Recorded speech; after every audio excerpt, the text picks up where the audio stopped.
Welcome to Flat Earth Debate Live.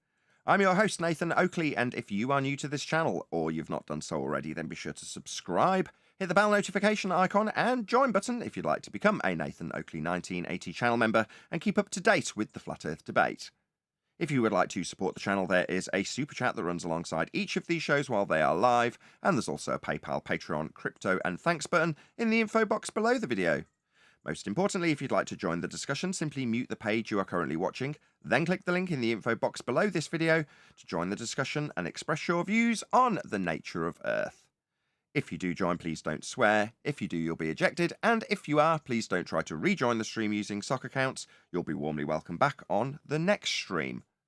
Please also share the show on social media. Sharing the show obviously increases the live audience, but this in turn increases the chances of a more diverse panel, so please share the show on Facebook and Twitter.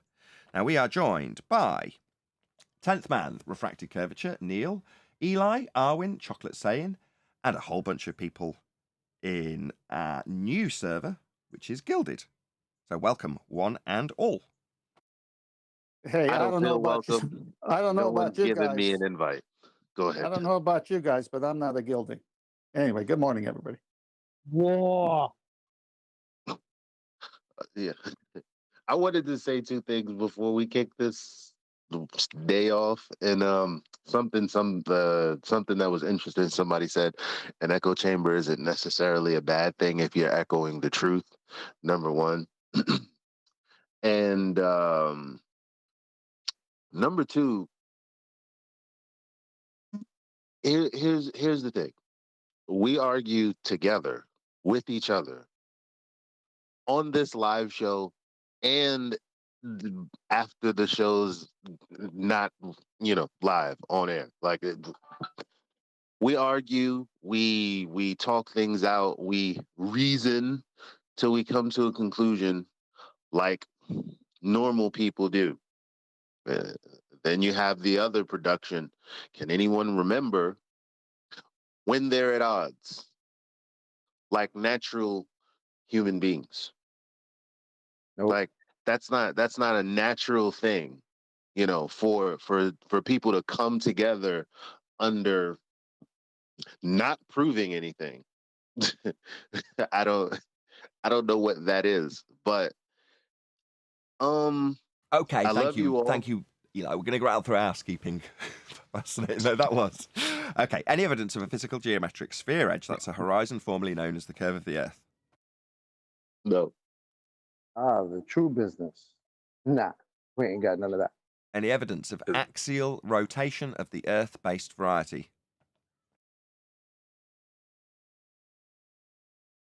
None whatsoever.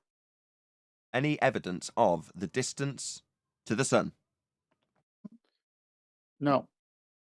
Light in the sky. Okay, say again. It's just a light in the sky, and no one knows the distance to it. Any evidence that you can have gas pressure without the necessary antecedent of a container to press upon?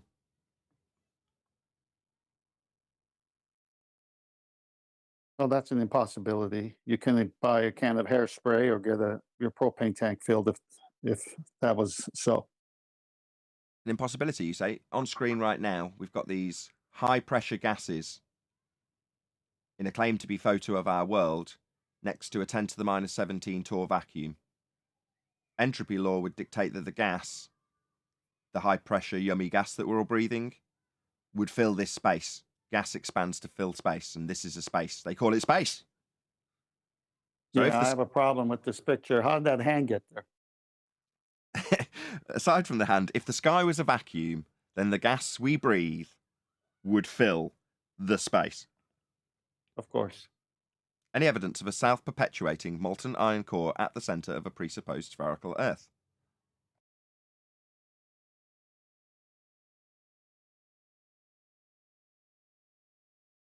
Try that again.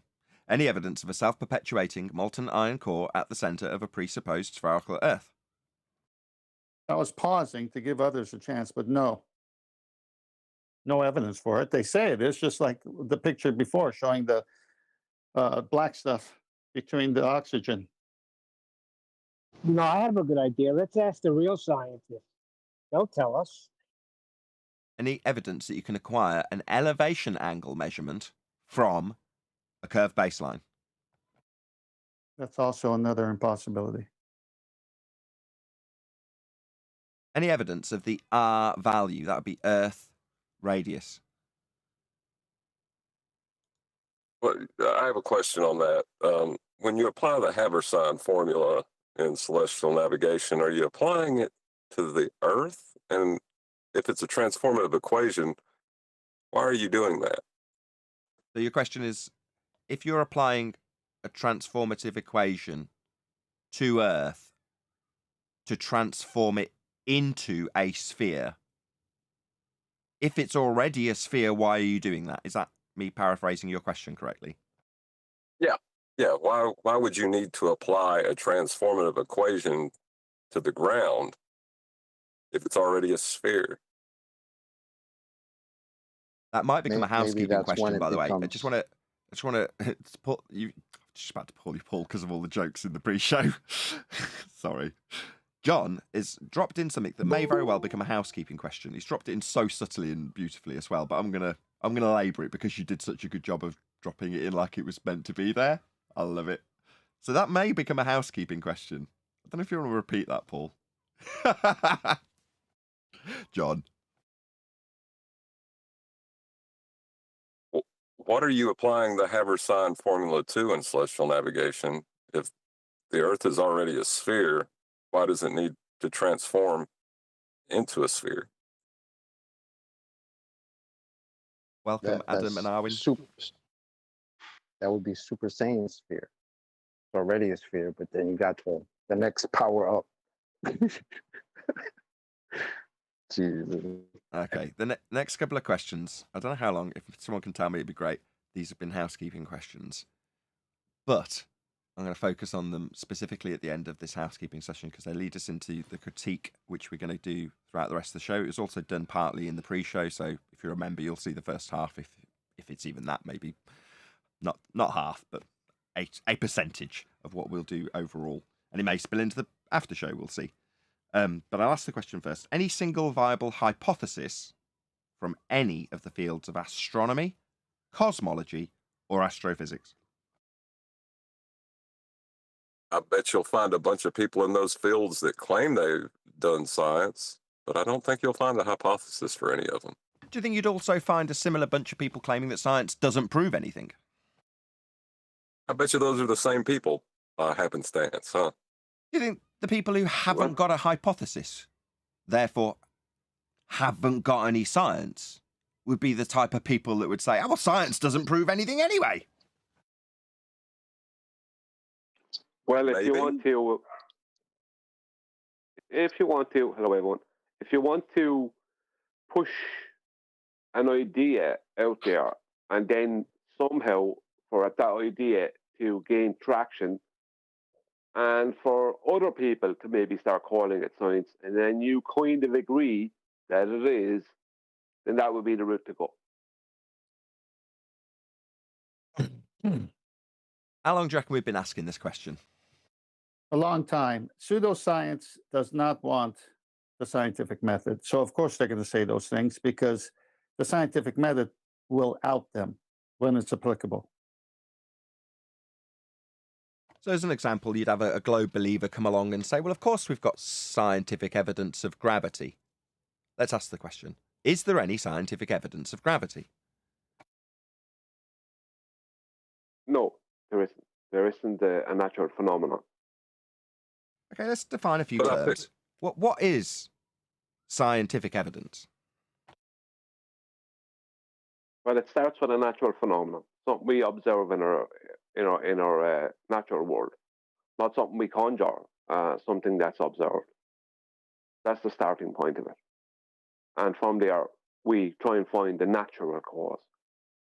There has to be a natural cause, a 3D natural cause, to a 3D natural effect, because it's all based in all scientific evidence of natural science is based in our natural 3D world. It's based around the physics. Okay, I mean, that's the medium form version. The short form version is scientific evidence is a result of an application of the scientific method.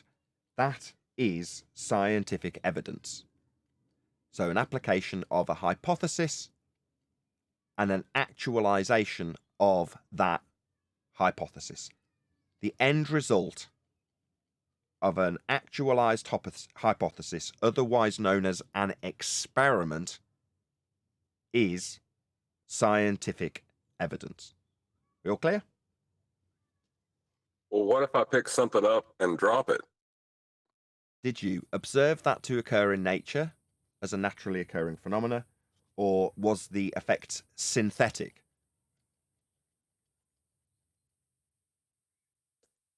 Rain coming down. Yeah, rain coming down. Rain is something that you observe in nature. That's a naturally occurring phenomena. You can suppose the cause of the effect and then suppose the same cause does not cause the effect.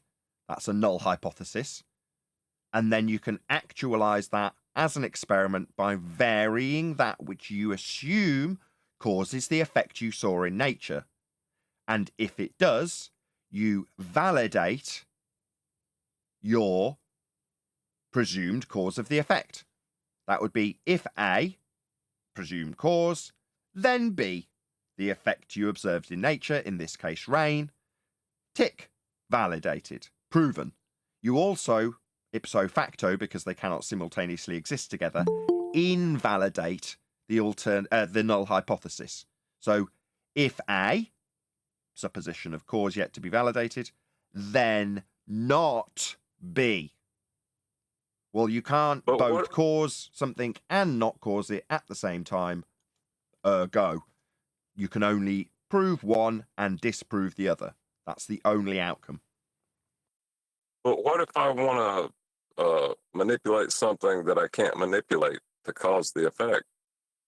So a independent variable, or your supposed cause of the effect, yet to be validated at this stage, has to fulfill 3 criteria. It must be, first and foremost, your presumed cause in the hypothesis. Number 2, it has to be real. And number 3, it must be capable of being varied and manipulated by you, the researcher. So it's got to be in the hypothesis, i.e. if you say you're going to vary, I don't know, heat, then heat must be the thing that you actually vary. Heat must be real, and heat must be capable of being varied and manipulated by you as a researcher. That's it. You can't vary gravity, though. Right? It's got to be real. That's starting point. First thing, it's got to be real. Well, then you'll never get any scientific evidence for it. No, if you can't vary it. Correct. If you can't vary and manipulate it, or in this case, in the case of gravity, it is not real. It's a conceptual medium, 4th dimensional space-time bending. That's not real. That's a conceptual space-time. And that can't be varied or manipulated, nor is it real. It's a concept in maths. Therefore not real, therefore not capable of being varied and manipulated. And if it is, by chance, written down in your hypothesis, then your hypothesis isn't valid because that independent variable can't be varied and manipulated. Well, you'd have to nail down what gravity is with a definition that can't be changed afterwards. And Well, then it you could doesn't- decide on whether you could vary this thing or not. No. It doesn't base itself on a definition of something. You can So- define it as whatever you like after you've observed it. You can describe it however you like after you've physically experienced it. The description's not important. The physically experiencing and being capable of being varied is the important bit. What you call it or how you describe it is not. Well, if I say that I'm the varying gravity because I have one definition of it, and you say you're varying gravity because you have another definition of it, then we both might say gravity proved or disproved something. Yeah, and I would say that's fine. I don't mind that there's some ambiguity in you two clowns that have different versions of the same word. It doesn't matter. Just show me, whoever, person A, just show me your gravity and then show me you varying it. What you call it is irrelevant. Call it Slukel Dörpelgertz. doesn't matter what you call it or how you describe it. Just show it me, then vary it, and when you do, if the effect we're studying happens, you've ticked your alternative hypothesis and proven it. That's all that matters. Doesn't matter what it's described as prior to you varying it or what you label it.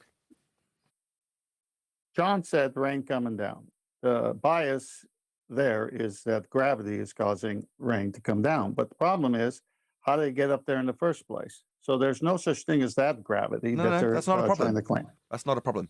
Your supposition, of course, that could almost, if you formulated the null, be a viable hypothesis. But for the fact that I've already gone through the fact that your independent variable isn't real and can't be varied.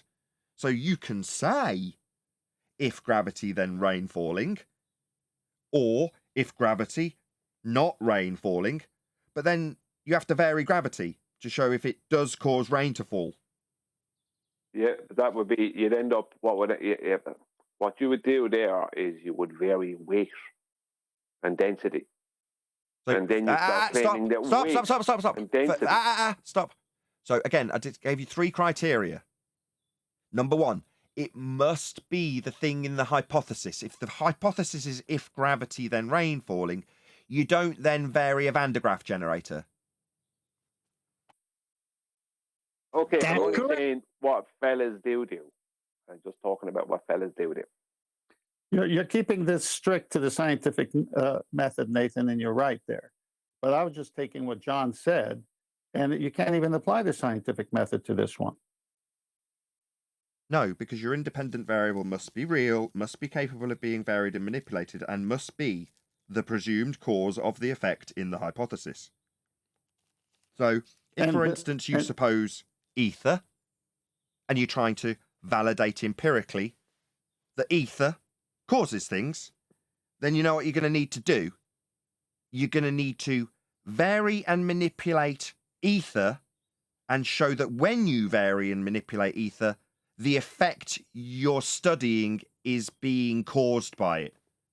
That's if A, ether, then B, whatever bollocks somebody claims is caused by ether. You'd also have a null.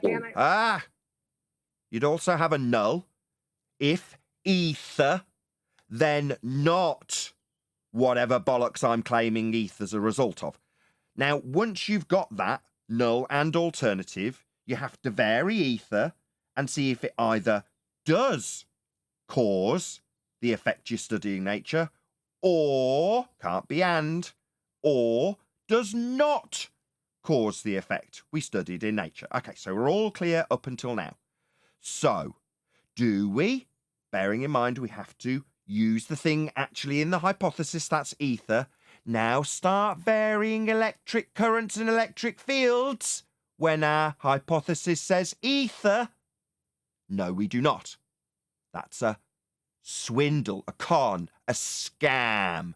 If you bait and switch somebody into thinking that you're proving something, ether, and then you change it for a different suitcase that's behind you, and as the ether suitcase closes, you open up an electromagnetic suitcase. That's called a bait and switch scam. I mean, that's what we highlight, and that's why we ask these questions about any viable hypothesis from any of the scamming fields that scammed you about a globe. Those scammers also have to throw science under the bus because they don't have any. Those scammers who scammed you for the globe belief you had. I just want to say one thing real quick, John, because one of the meanings for pseudoscience is intentionally deceive. So if you're doing that, you're pulling a bait and switch. That's intentional deceit right there. So that's pseudoscience.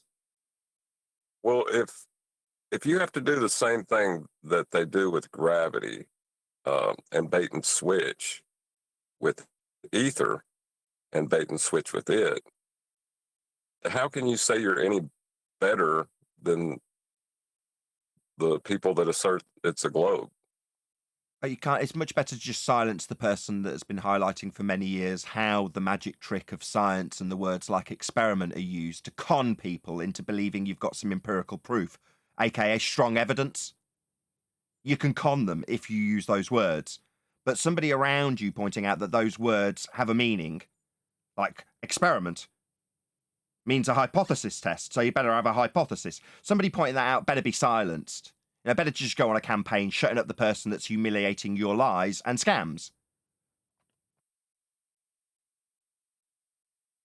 While we're here, we're going to define what pseudoscience actually is. From Oxford Dictionary, a collection of beliefs or practices mistakenly regarded as being based on scientific method. That's what pseudoscience is. So, for example, if you were to say that you'd got an experiment and you were talking about phenomena contextually, that's a hypothesis test, because that's what a scientific experiment is. So if you haven't got a hypothesis, you're mistakenly regarding your quote-unquote experiment as being in some way scientific when it hasn't adhered to the method. Ergo pseudoscience. A sham, a scam, a con, a lie. What about, though, if you say that science doesn't prove anything? Science has got an empirical method attached to it through the logic that's employed when you put something through the method. Only one of the two outcomes in a hypothesis can be and will be proven if you actualize the hypothesis. Actualization of a hypothesis is, again, an experiment, a hypothesis test. Well, the actualization would be to vary what you assume causes the effect and see if it causes it. If A, then B. Vary A, cause B, tick. You validated that hypothesis. But it also has a null. If A, not B. Now, if you vary A and it doesn't cause B, tick. You proved your null prediction. Proved something. In both cases, you vary A and it doesn't cause the effect you hoped it would cause that you're studying. You prove your null. And as a result of only one of these two outcomes being possible, and one of them will be the outcome, and both are proof positive, tick, proven, you will and can only prove something if you put something through the scientific method. It is empirical.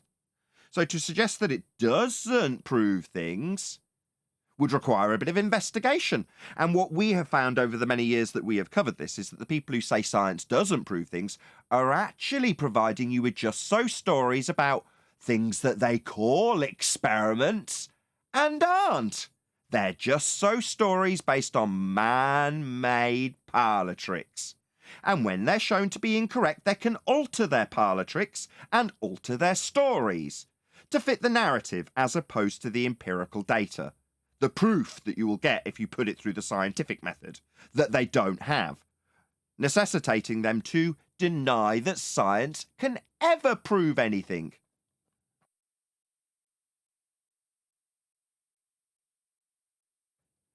We're going to move on because in the pre-show we were covering Jeranism's outrageous claims that I'm a scammer because I cover the scientific method and its empiricism. So we're going to carry on with that if everyone's cool with that. Scientific proof. There is no such thing as proof.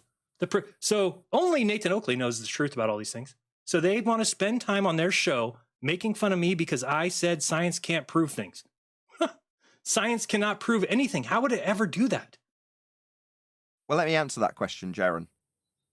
By an application of an empirical method that only has proof as the outcome, you can either vary what you assume causes something and see that it causes it, or you vary something that you assume causes something and it doesn't cause something. And if you vary it and it does cause it, then you've, let's get your ears pinned back, Jaron, proven your prediction that it would cause it. However, if you vary and it doesn't cause it, you have, that's all right, pin your ears back, sunshine, proven your prediction in the null. In any event, regardless of which you do, so long as you've followed the empirical method of science, you will be proving something at the end. In fact, it's the only outcome of the method. It can only prove your alternative or prove your null. That's all it does. Nathan, I got to Think ask you a about it. question. Have Go you ahead. ever stated you're the only one that knows about these things? No, I've sent Jaron multiple citations for other very qualified people who practice science. That would be application of the scientific method, who detail not only how and why you must have a hypothesis that can prove your outcome. So Jaron's very well aware of this. It's very well cited, along with the logic that goes along with it. Of course, that doesn't really help his claims of having experiments for ether. So he's chosen to do a cursory Google search here and headline parrot the first results from people we've been showing for the last 4 years. Do what Jaron is doing, that would be throwing actual empiricism under the bus, because they don't have any science either. Well, it seems to me that this whole thing's about ether and can we prove it or not? And then he starts off by saying only Nathan Oakley knows about these things, which is really a poor way to debate. If you got ether, just show us ether. Just show it to us. I mean, we've asked. So since they can't show it, isn't that a form of an add-on? Perhaps. Shatner's Bassoon says, either you have empiricism or you don't. Thank you very much for the super chat. Hey, Shatner's Nathan? Bassoon. I think Jaron's accusing you of inventing abductive logic. I'd go ahead and accept that, like hands down. That's awesome. No worries, Jaron. I absolutely accept your premise that I am the arbiter of the cause and effect reasoning that has advanced humanity from way before I was born. Yeah, I'll accept that. No worries, Dumbo. I said I'd keep this civil. My bad. My last message to Jaron was like, look, I'm covering it on a live show. I'll keep it civil. I will. I take that back. If no matter what you try and prove, and these guys, I heard him say the other day, oh, science proof is that the water boils at 100 degrees. That's not proof of anything. Number one, what kind of water? Are you talking about distilled water? Are you talking about ocean water? Are you talking about dirty river water? Because guess what? It's all different. Okay? So there is no, you can't just say water boils at 100 degrees. That's stupid. That's not proof of it. There's no proof of that. Okay, so you can't just say water boils at 100 degrees. Now, number one, Jaron, I'd prefer if you didn't tell me what I can and can't do. I mean, that's good by you, yeah? I mean, obviously, in this community, people are very sensitive to the notion that they're being told what they can do. But I can definitely say that water boils at 100 degrees at sea level. And it's also a scientifically validated statement, because it can go through the method. If A, that's heat, then B, the natural phenomena of water boiling. Now, there's also a null in that, which is if heat, that's your presumed cause in this yet to be validated hypothesis, then water does not boil. So you stick your kettle on the stove, you apply heat, and if it doesn't boil, you can prove that heat doesn't cause water to boil 100 degrees C at sea level. I mean, you can validate it if it didn't cause it.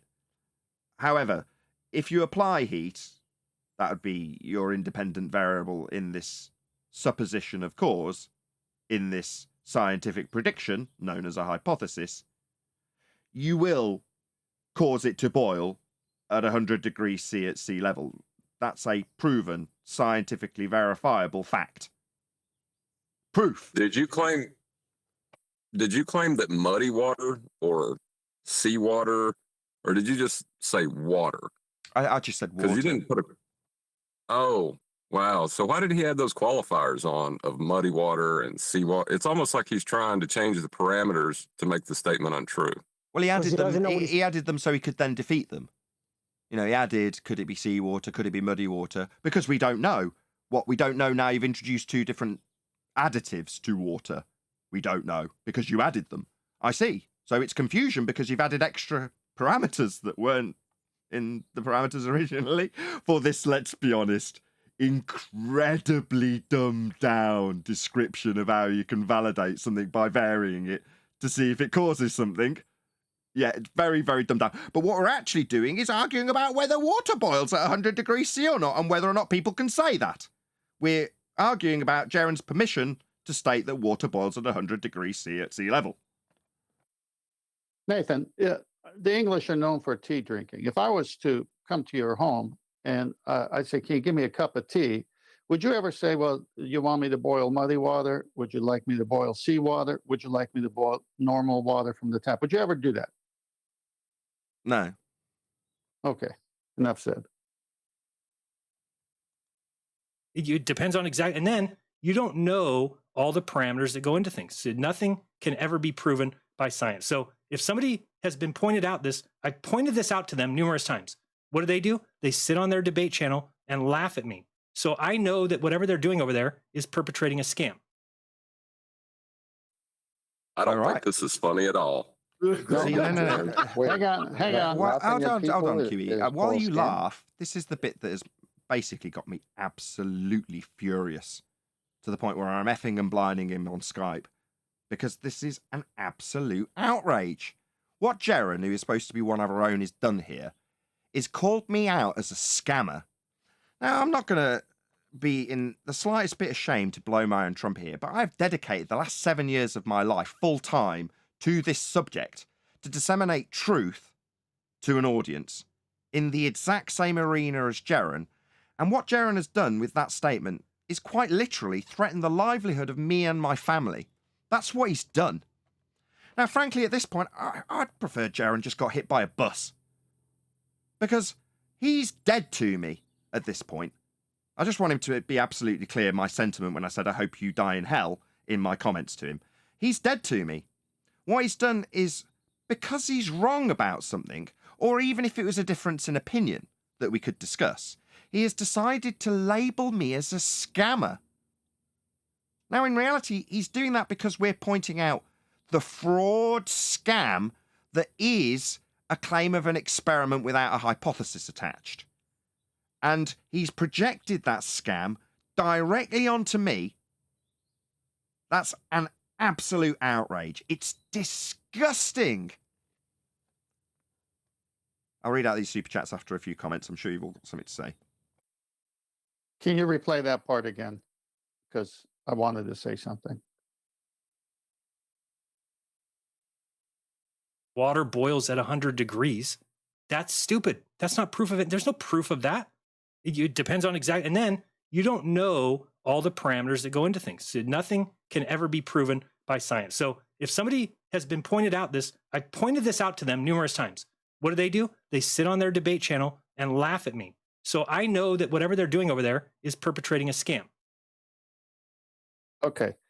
We laugh at you, so we're perpetrating scam. But we're not laughing at you because you said something silly that your ego won't allow you to admit it was silly.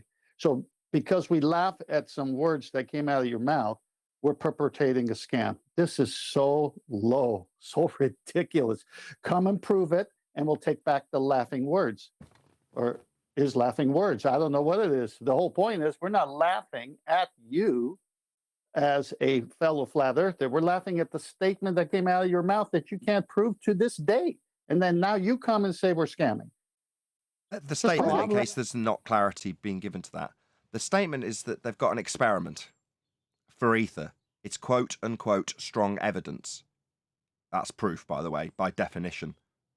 But the denial of scientific method to provide proof has only come into effect because there are claims of science that we overcome in the globe arena. Now, by its very nature, that means it's a sword that cuts through the same exact magic trick if used by flat earthers. Now, 4 years ago, I went and said pretty much verbatim the exact same words to Bob Nodell. The problem with this overcome for all the globers who have had this sword stuck through them is that if anybody on our own side starts to utilize this magic trick of calling things science when they're not, the sword's going to be cutting through them too. It cuts both ways. Now, I had to explain that in a way that was so detrimental to me as a YouTuber who just started trying to build a channel. Because the reaction I got for pointing out that the sword cuts both ways, and once you understand the empirical method, you'll start to assess some of your own standards and realise that they don't meet that standard. What standard, you say? Well, the method of science, the empirical one, the one that proves things. Yeah, if you don't meet that standard, unfortunately, you're going to have fellow kin, flat earthers, me, pointing it out. And they don't want that. They love the method that changes with time because it greases the skids for their own just so stories being proven wrong. And then science doesn't prove anything. I mean, we can change this story. Really? So why are we listening to it now if it could change in future? Because it's not empirical? Just true for the now? That's not how science works. If you vary something and it causes something, you're not going to come back tomorrow and find that you vary the exact same cause and it doesn't cause the effect. It's the cause. But that's a proof of something which they haven't got in reality. So that's the claim. And that's why this is happening. That's why I'm being called a scammer. There's no other reason. Well, it seems to me that when anyone points out where Bob Nodell or Jerome Campanella is incorrect, the first thing they do is attack that person's character and livelihood. That seems to be the first thing they want to do. If they can't attack the person's character and livelihood, they'll just attack the person's character. Shout out to Theo Megawert. He says, if nothing can be proven about the external world, then that limits all knowledge to the internal world only, which has a probability of a slippery slope to subjective idealism or sophism. I am God, says Theo Megawerty. Thank you very much indeed for the super chat, Theo. Really appreciate the support. Also, shout out to Retro Bill. He says the scientific method does not need to take into account all possible parameters. What nonsense. Thank you very much indeed, Retro Bill, for the super chat. Also, as it's just come through, just 1 second, guys. I'm sorry to keep you up with super chats, but I do appreciate the support. Also, shout out to Retro Bill, who says a valid scientific theory cannot be shown wrong at a later date, but even if it could, it would have been proven wrong, hence proof. Right. Exactly. I mean, part of the scientific method does include the caveat that it has to be systematic hypothesis actualization, or, to put it another way, systematic experimentation. When they talk about the repeatable aspect of it, that's what they're talking about. They're saying you want to see that it's done over and over again, because if somebody does it once, there's a reasonable chance that they haven't followed the method properly. If they have, it won't make any difference. Every time that scientific experiment is performed, you'll vary the presumed cause, which you already know causes the effect, and the effect will be caused. That's what will happen every single time. Sorry. That's what I didn't understand about it when he's saying these things, because it is a systematic, ongoing process that happens, and then you validate it, correct? No, you have to be able to repeat the experiment over and over and over and over again. Yeah, because if you do it multiple times, you'll expose any flaws in the person's methodology or their hypothesis construction, moreover, because that's what it boils down to. That's why we've got that housekeeping question. Any viable hypothesis from any of the fields of astronomy, cosmology, astrophysics, or ether belief? You know what's amazing is that each time you do something with the scientific method, it's for that particular thing with all the control variables. So if I was to take tap water and boil it, I'd get this result. If I was to say, well, let's see what happens if the water is from the ocean. So I take some seawater, and then that would be just for that result because you're using seawater, no longer tap water. So, I mean, to say what he said about water, well, what about this water or muddy water? Well, no, each one of those would give an empirical result, and it would be just for that thing. There's a reason why we needed to know why water, which is drinkable water, usable water, boils at a particular temperature at sea level pressures. Because that's the water that we're going to be using in our homes. That also involves pressure and helps us to understand pressure, because water will boil at different pressures, at different temperatures, at different pressures. So it wasn't just a case of, we just did it for nothing. Why didn't we use dirty water? Why didn't we use water that we're not going to be able to drink? Why didn't we use muddy water or salt water? Why didn't we do that? Because we're not going to be using those on a regular basis. Hold on, you could. You come across a hot spring. You could if you wanted, but there's a reason why I've got an overriding point to answer you with, which is to say that you can presume it as the cause. You come across a hot spring, it's boiling. You go, I wonder what causes that. So you go and grab a bucket of it, and you take the bucket away, and you think, oh, look, it's stopped almost immediately after I took it away from the hot spring. I'll just take the word hot away, because it gives the game away. The spring, the boiling spring. So you take a bucket of it, and you go, oh, look, it's stopped doing that almost immediately. Maybe it's because in the spring that's in the earth, there's loads of soil in it. Maybe it's the soil content that caused the water to boil. So then you can vary the soil content. That would be a presumed cause of the effect. If A, that's soil content, then natural phenomena, B, boiling water. If A, that's you add or vary the soil content, then B, boiling water. Or if A, soil content, then not B, not boiling water. So let's put Jaron's very, very good idea about the soil content. Yeah, that could be a independent variable, Jaron. It's real. You can vary it, and it's in the hypothesis because you put it there.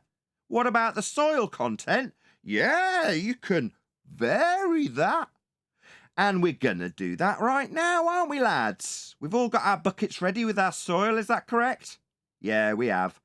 Now we're all going to actualise a hypothesis, just for Jaron. What we're going to do is we're going to vary A, that's our soil content, and we're going to see if it causes B, the water to boil. Right, lads, after 3, everyone add their soil. Now, have we proven our null hypothesis? I'll repeat what that was.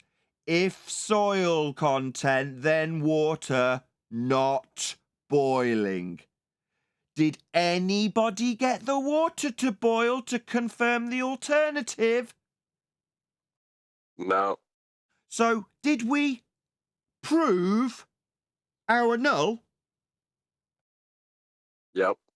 So with Jaron's careful advice about soil content in water, that would be something we can vary and put into a hypothesis and put through the method of science. We have, just for Jaron, proven that soil content doesn't cause water to boil. We've proven that for you, Jaron. Proven it. I absolutely expect a retraction and apology for your claims of me being a scammer. I won't launch into the personal assault you launched on you in Skype yesterday. I won't swear at you and lose my temper with you and display my disgust and outrage towards you. I won't do that on this live show. I'll keep it civil. But I expect a retraction from Jaron, who has labelled me a liar and a scammer. And I've taken his example, put it through the method, and proven the null prediction. If A, soil content, then not B, boiling water. We proved that here today, Jaron. Proved it. Of course, it wouldn't have mattered what I put through that hypothesis because it can only prove. That's all it does. Should we move on? Oh, go on. Well, I was just going to say, just as like a sobering moment, we're having to argue with somebody about the cause of water boiling because they believe in something they can't prove. They're scamming people somehow. I don't know if it's for money or what they're doing, but they're not being honest, which means they're scamming. So, because if they can keep perpetuating, yeah, I'm going to expect a retraction from you, Jaron. Yeah? I'm not scamming anybody. I'm not lying. I'm not conning people out of money. I'm disseminating the facts of the scientific empiricism a method when adhered to can provide. That's proof. Now, if you don't like it because you've gone around claiming that you've got experiments for ether, that's tough luck. But you're not going to turn around and call me a scammer, when in reality, you're bait and switching people that you can prove ether by showing them magnetic and electromagnetic effects, That's a bait and switch, otherwise known as a scam. And you're not going to tell people that you've got an experiment that Zach's provided with you when it's not based on a valid hypothesis. If it was, like we did with your soil supposition of cause, you could prove if it caused things or not. You just don't have any of those things, Jaron, and you're damn sure not going to be calling me a scammer as a result of me disseminating these facts about proof that the scientific method offers. I expect a retraction. It's actually projection, Nathan. They're the ones that are scamming. That is a perfect example of projection. Got quite a muffled mic, but yes, I heard what you said. That's an example of projection. When you scam and bait and switch electromagnetism for ether, close a suitcase with ether in it, because that's what you're supposed to be proving, but open a suitcase with electromagnetism in it, that's called a bait and switch, a con, a scam, a fraud. Nathan, So this that's is a good time projection. for me. Go on. This is a good time for me to summarize just this point you're making. Bob said that it was scienced. Witsit Gets It said it can't be scienced. And he also said that it's a reification fallacy, this is Witsit, to associate ether with the magnetism. So what is going on here? Their own side is arguing within this argument with themselves. And we come to a point that you say 4 years ago, when you were on that show with Bob trying to tell him about the scientific method, I was subscriber to Globebusters, and that's how I found out about your channel. So I watched that whole debate. And at that point, I realized what was happening, what Bob was doing. Now, Jen's doing similarly the same thing that Bob did then. And so that's how I came on your panel, followed your show, because I couldn't believe what I was hearing. Now, hopefully the audience could realize we're not attacking Bob or Witsit or Jaron in a personal manner. It's the words out of their mouth that are dumb. These people are on our side, on the flat earth side, but at the same time, we're seeing what happens over time. And what happens over time is we realize with what's going on in the world, that term, believe the science, trust the science. Well, we know that's not true because of how they're using the word science, and we have the best defense for it. Is it gone through the scientific method? Can it be proven? Can it be validated? What's your hypothesis? How do you attack that? And this is what's being attacked, and all on the basis that they can't show ether through it. I had a conversation at the. Go on, Brian. Go ahead. I had a conversation at the weekend. Well, started off as an argument with Witsit, right, privately, and Witsit agrees there is no scientific evidence that for ether. Ether is belief, and that they doesn't have scientific evidence for it. That's the basics of it, right? He agrees that scientific method is, like, he's not disagreeing with that. Scientific method is absolutely necessary, and you prove and disprove things with it. But as I said to him, I said, yeah, but I said there's loads of people on your side, and people who you don't have any control or sway over, who are going around stating that ether has science for it, it's proven, the scientific experiments that prove it, all this other stuff. And I said that's getting to such a point now, I said, it's only a matter of time down the road before what they call ether becomes a consensus fact. You know, people just start calling it a fact that it exists and it's real and that it does this and it does that and causes the other thing. I said, because it'll be a consensus thing, just like with gravity. And he said, well, I'm going to do my best to try and stop that. I don't think, how can he stop that? You know, I don't know how he can stop it. Like, it's the tide has become, it's like, it's turned. There's too many people that's been disseminating this on TikTok, Discord, Twitter, etc. Now, in the background, it's just, you know, look at the amount of people who are subscribed to Globebusters who believe it, and Jeranism who believe it. You know, there's no stopping it now. It's not just that, Brian, and he can stop it. By He can. proving it. He could stop it by proving it, but he can't. Well, So he'll never stop it. Now, as I was listening to You're the really show muffled, that Neil. Kiwi put out the other, Neil, what's that? you can hardly hear what. I'm Can hardly muffled? be muffled. Sorry. Okay. Well, if they want something to believe in, I could make something up on the spot that's better than ether. You can in a moment after I shout out Sasha. So Unitox Femi, thank you very much indeed for the super chat. He says, somehow I need to think who is valuable, intelligent, famous flat earthers, not why water doesn't curve. Am I so near to open Pandora's box? Believe me. I kind of follow that. Thank you for the super chat, Sasha. Really appreciate it. Go ahead, John. Right. I mean, if you just want something to believe in, right, and you don't really care about whether you can prove it or not,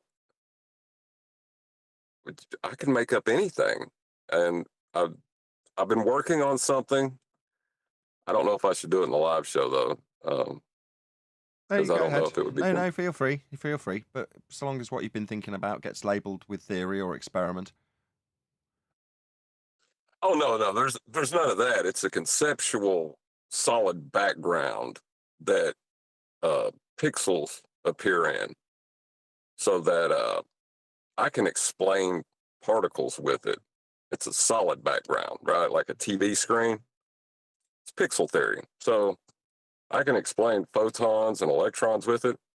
And you can't do that with ether. But I've just made this thing up and it's better than ether. So why Yeah, don't but you what- accept that? What made the pixels though before they were manifest? Well, rather than That's the asking Ratia. no. I love how Armin immediately buys into it.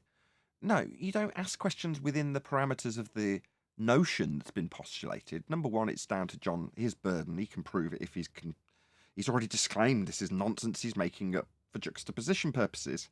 Okay, by juxtaposition, okay, what are we observing? What's physically observed that you're describing in pixel theory? Where do I observe the pixels that you're describing? Well, I can't put it through the scientific method. I mean, it would be nowhere on the near the same scientific level. method. Stop. We're nowhere near the method. What are you observing? That's not what's your independent variable to be varied at a later stage. It's what are we observing? That's all I'm asking. Pixels. No, that's your idea. Where do we observe the pixels in physical reality?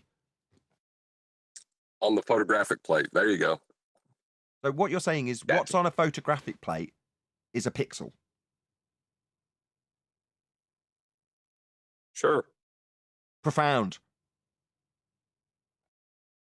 So everything needs this solid background. Oh, whoa. So we've gone from you're describing a dot on a piece of photographic plate as a pixel. Okay, no worries. I've got no objection to that. Call it whatever you like.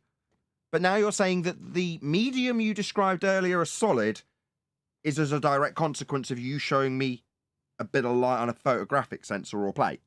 No. That's a very large leap that you've taken there. I mean, it's almost like you've taken a suitcase with one thing in and opened another. Like a bait and switch.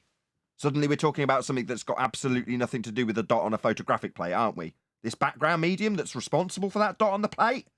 How is it that we've gone from dot on plate to background everything? Well, I said it wasn't science, right? So that just allows me to make shit up, right? Yes. Unless I critique on its validity, which is what's happening. Oh, that's a problem. Are you about then. to end the live show, Nathan? It's up to you, Chocolate. Did you want to spend a prolonged period going through Jaren's comments in regards to science not proving anything? Yeah, I'm going to expect a retraction for that, Jaren. Yeah, varying soil content was proved to not cause water to boil. We proved that.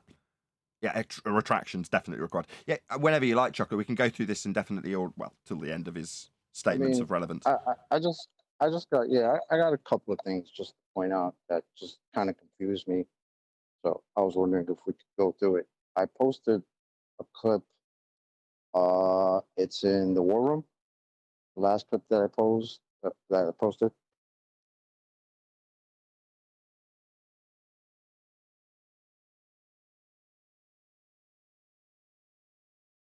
The entire idea of gravity and whether things fall just based on relative density.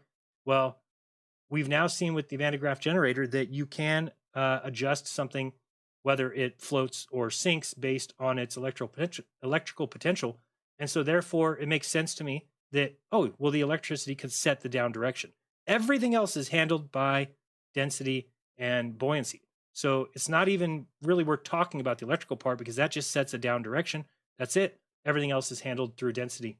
But here's the problem, is those guys keep going back and they're like, oh, well, why don't you make my phone rise in the generator, in the Van de Graaff generator? It's like, what do you, phone is a hugely dense item. Nobody's saying that you can make things levitate that are heavy.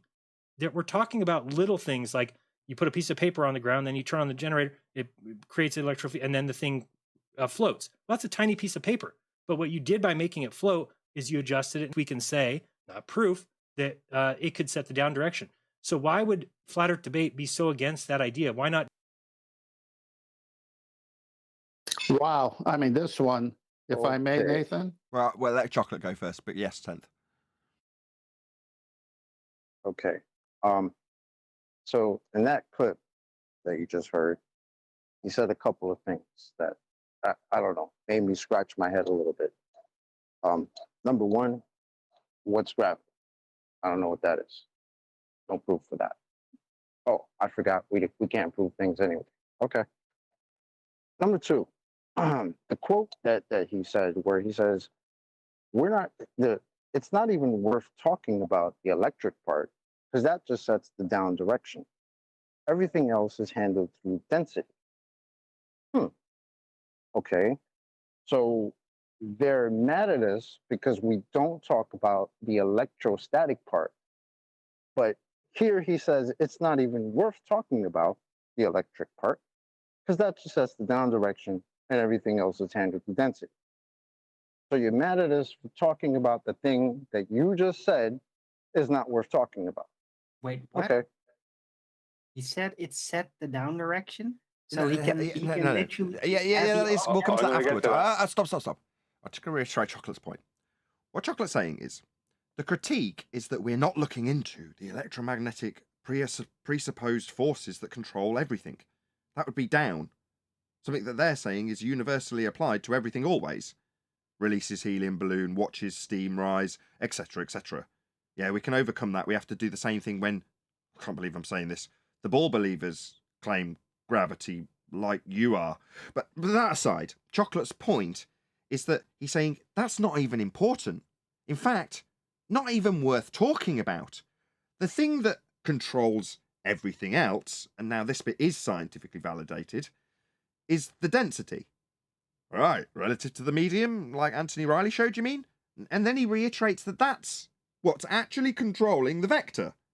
Okay, so in summary, the thing that he's annoyed about us with is our lack of appreciation for their groundbreaking work in electromagnetism. By the way, that's not ether. That's the bait and switch suitcase of electromagnetism, because this isn't ether. He's conning you that this is ether. It isn't. It's electromagnetism. But in any event, regardless of this bait and switch, Chocolate's saying, well, why are you annoyed at us then? What's the beef? If it's relative density and that's what we've shown with scientific validity, and you're saying that's what basically controls everything, we know we've shown it, scientifically validated it, and it's not even worth talking about the ether, then what the hell is the problem here? But later, he'll go on to critique Anthony Riley, like we've talked about this stuff and it's wrong to talk about it. It's like, well, no, he's scientifically validated the relative density disequilibrium when observing a vector change. That's not something that's ever going to change, so we're never going to change what we talk about it. Go ahead, Chocolate. Yeah. You just and- got scammed, Nathan. Okay, so to Sorry, further, I'm sorry, Brian. Let me just get through this real quick, so because I'm gonna have to go back to work, and I'm already taking time. So, okay, so yeah, that's basically my point, Nathan, with that. But also in the clip, you hear how when Brian, because apparently, when Brian debated Whitsitt, Whitsitt made the claim that you can lift any object in the world with electrostatics, right? Because in this case, it's electrostatics, not electromagnetism they're talking about. It's electrostatics. What's electrostatics? That's basically the study of static electricity. Okay, static electricity is a thing. We all know it's a thing. We've all had some sort of experience with it. Okay, great. That's fine. But the practicality of bringing that into use doesn't seem very good when you're asked, well, right after stating that you can lift anything in the world, well, Brian says, can you lift my phone? Which is no, just I could scrape a little piece of your phone. Oh, okay. But then Jaron just says in his statement, nobody's saying that you can make things levitate that are heavy. We're talking about little things like a little piece of paper. Okay. So that doesn't seem very practical then. Well, it's also, sorry, Chocolate, that's also a contradiction. Sorry, is he saying that a piece of paper isn't heavy? I guess so, or it's heavy or it's light enough that you can lift it with this Van der Graaf generator. So it's kind of it's more. My point was going to be that it's more determined by its density then, how dense something is. And when you say, well, it's only a bit of paper, we're not talking about dense things. Well, like a bit of paper's a dense thing. Right. Yeah. No, you've got scams. That's where the opposition, where the natural claim itself undoes that. Remember that the claim, the Van der Graaf, and with all of this stuff, is that it sets the direction of down. Now, if they're saying they reverse the direction of down, then in reality, not in reality, but within the claim, you reverse the direction of down. The weight of the object, the heavier it is, the faster it's going to go up, isn't it? Because we've not made something lighter, we've reversed the polarity of down in their claim. So the weight of the object has no bearing on it. My bad. You've got scammed. This is the third time I've told you got scammed. You were just told that this thing sets the direction of down, right? And then you went on to argue about how it lifts pieces of paper. That's a claim that would need to be validated through scientific method. That's a claim. What does it do, Brian? That he just a piece of paper. Yeah, but the point Adam, is he just made a claim. 1 second. He just made a claim and then brushed straight past it by saying that it only applies to small things because that it doesn't really matter. But anyway, here's my claim still out there that I'm positively making. But that's the retarded. We only reverse the polarity of down for small things. It's getting worse. Yeah, but Hold on, Brian. Hold on, Adam. I'm sorry. Right, Chocolate's still got the end of his point to make, and then 10th was actually in the queue next. But we can come back to this. Yeah, I'm sorry. That squeal was Adam going, no, I've really got an important point that I still want to get out. Go ahead, Adam. Oh, that was Eli. Oh, was it Eli? No, you're definitely not jumping in this queue. No way. Give it over. Right. Chocolate. Yeah, if you've got something to round out. I got to go back to work, man. Because I'm not out here scamming. I got to actually make money by working. So, right. Okay. Okay. So, okay, where was I? That's lost my train of thought. Okay, so I pointed out how they're upset at us for not talking about electrostatics, aka static electricity, while talking about density, when he himself says that that's the prime cause, right? Is the density. That's everything else is handled by density, were his words. So we don't even really need to talk about the electric part. Okay, that's fine. Now, I'm not taking away the fact that there is such a thing as a Van der Graaf generator, right? And that you can, like Adam says, reverse the polarity of the piece of paper and lift it. Okay, great. I accept that. I accept static electricity as a thing. Okay, great. But the problem I'm having right now is that when you look up what a Van der Graaf generator is, right? What was the prime use for this thing? Like, what was it made for? Right? Now, Nathan, if you go back to the war room, under the video I posted a couple of wiki screenshots. With your squiggles, I'm pretty sure this is yours. Yeah. Okay. You recognize the squiggles, yes. Yeah. Okay. So lately we've been called scammers and liars because we talk about, I don't know, things like the double slit, things like the quantum eraser experiment, things like quantum mechanics. And we're called liars and scammers because apparently these things incorporate things called atoms or particles, right?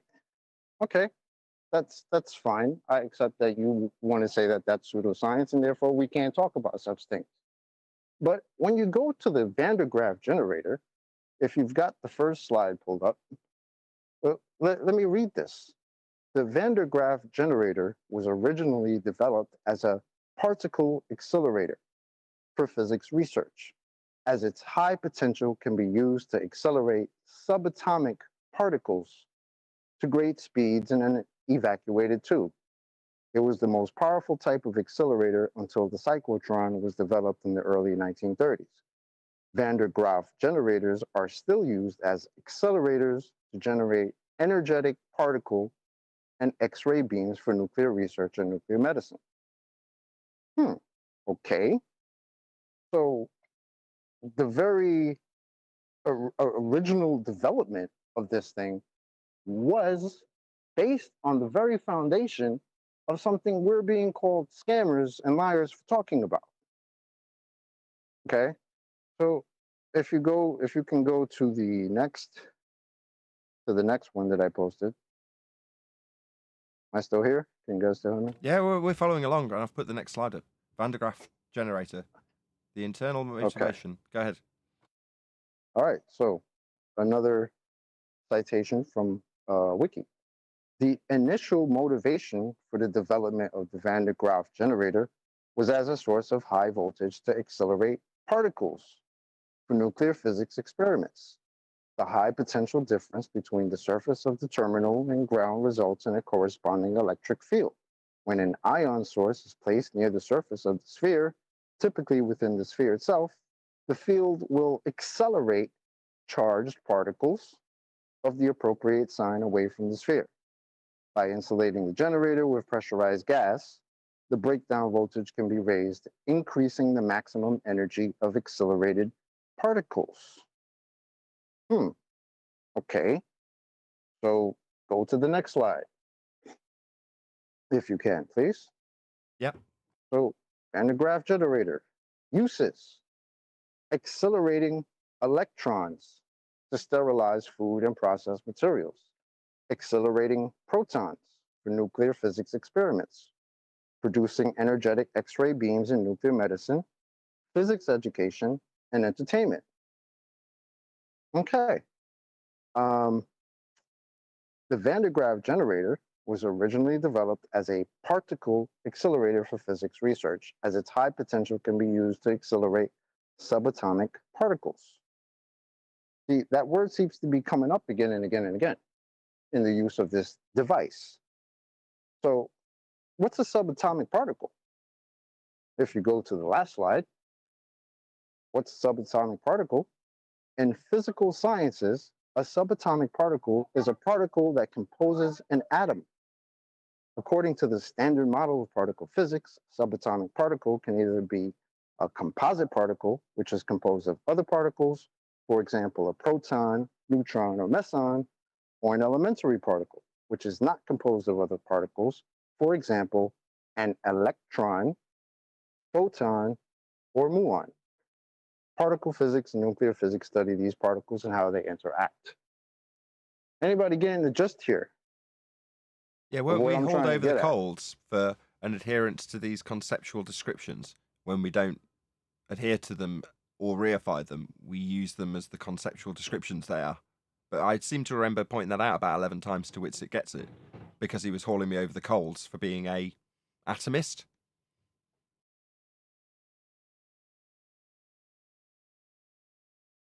Tenth.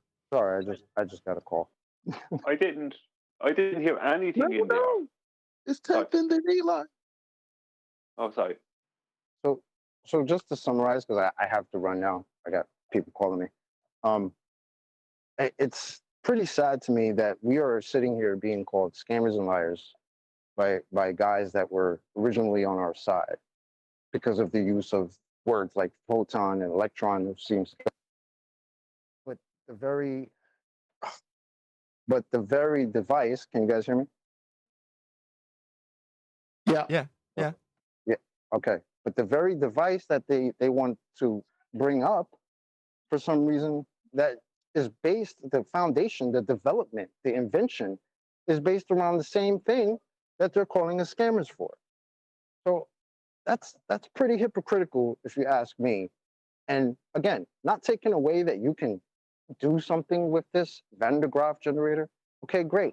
But again, let's remember what Jaron said. We don't even need to talk about that because it's so little, so weak, can't do anything. But we are told that they're mad at us right now because they claim we're running around telling people what to say and what to think.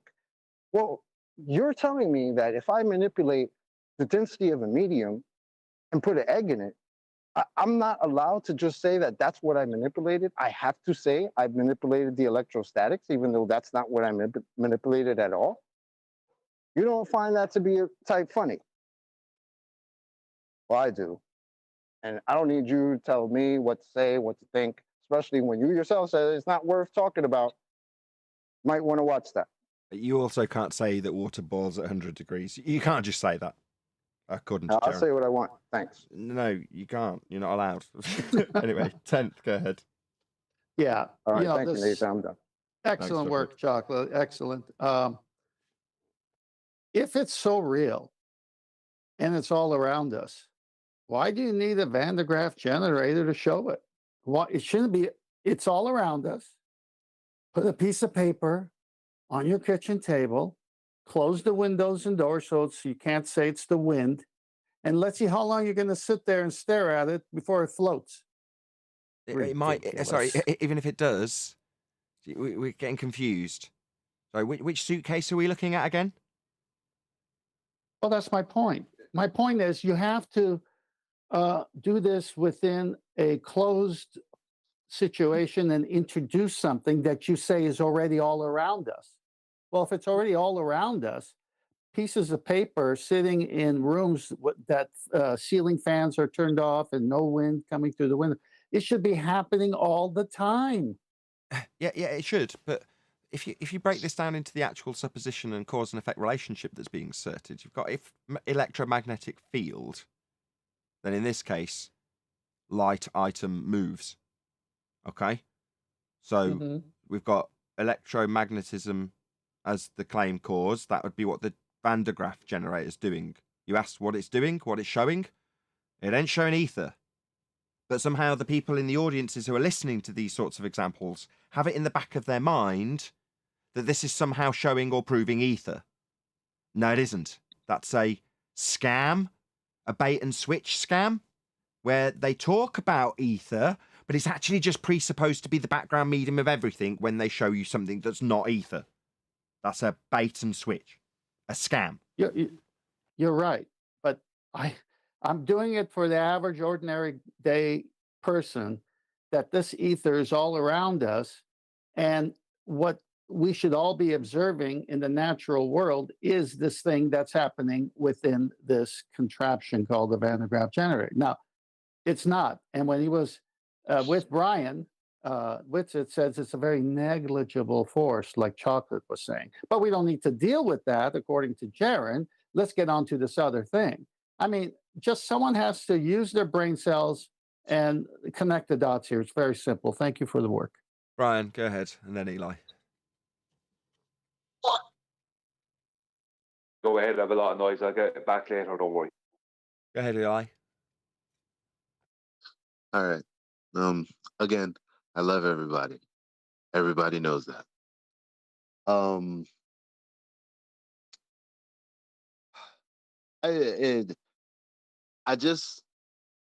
I don't understand the progression of the conversation because it's all over the place. I don't like that. So I'm just going to say this.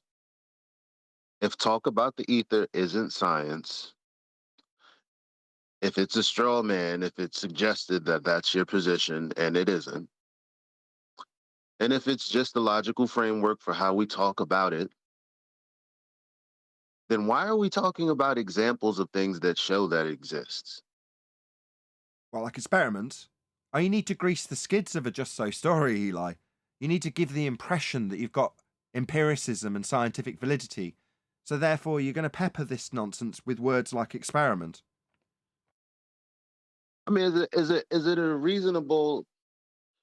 Am I being reasonable? I mean, if it's not science, and then why? What are the examples for? I don't get it. Is it reasonable to entertain the unreasonable? No, but sometimes you have to when you're being called a scam because your general undoing of a globe magic trick acquisition is going to get you called out as a scammer. Because unfortunately for me, undoing the globe's lies when they say they've got science and they haven't, and lean on the science and its empiricism when they say science proves things, whether you like it or not. True, but only true if you've got science, which Neil deGrasse Tyson doesn't. But he talks a lot about science. So when he tells you his stories, he's using the magic trick of suggestion because he hasn't actually got any science to be right whether you like it or not.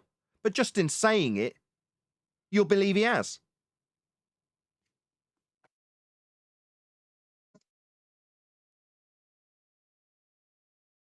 Hello, Sleeping Warrior. You don't need a Johnny come lately. You're in or you're out the house. Right, who else was We in the miss queue? you. Who else was in the queue? No one? Lie is that science can prove things. No, it cannot. So it's that simple. I don't know why do you have to be on that side? Well, the side is because once they've stated something over there, they must stick to it. They're not allowed to change their minds over there on Flat Earth Debate because they are militant and gross about it. So once you've yelled at people and told them to lick your balls and you're an idiot and you're an embarrassment, once you've said that, you can't go back on what you've said. You can't be like, oh, you know what, Austin, we're sorry. You're right. It does make sense what you're saying about the ether. They can't do that. They can't do it. So what do they have to do? They just double down and keep spitting out their same nonsense, and they can keep doing it. And you watch as their numbers dwindle and dwindle and dwindle and dwindle. Takes time, but that's what happens when you aren't honest with people. And science does not prove anything. Never has. What did Nathan Oakley tell me one time? Oh yeah, well science proved that scurvy is a lack of vitamin C or something. It's like, no, science didn't prove anything. First of all, scurvy isn't a thing. Scurvy is a word that we gave for the lack of vitamin C. Okay, so because you gave a word to something, you can't then say science proved that the word that we gave something is the definition of that word that we gave it. What are you talking about? So they learned that people were getting sick from a lack of vitamin C. Okay, that's what they learned. Now, is that proof? No, it's not proof of anything. Who was it that piped up? That sounded like a quantum eraser laugh. So did they get an upload, or how did they go about determining this? Like, was it They knew the imparted cause. to them divinely? Like, how did they figure it out, Jen? My dear friend that you don't know exists, but I do watch your stuff. Well, I mean, this is ridiculous. Just a word. It's just a word, Eli. What you got here, right? You got a Dunning-Kruger numpty dipshit. Sorry, I wanted to keep it civil. How can you keep it civil? Number one, he doesn't know what science is. Science doesn't prove or disprove.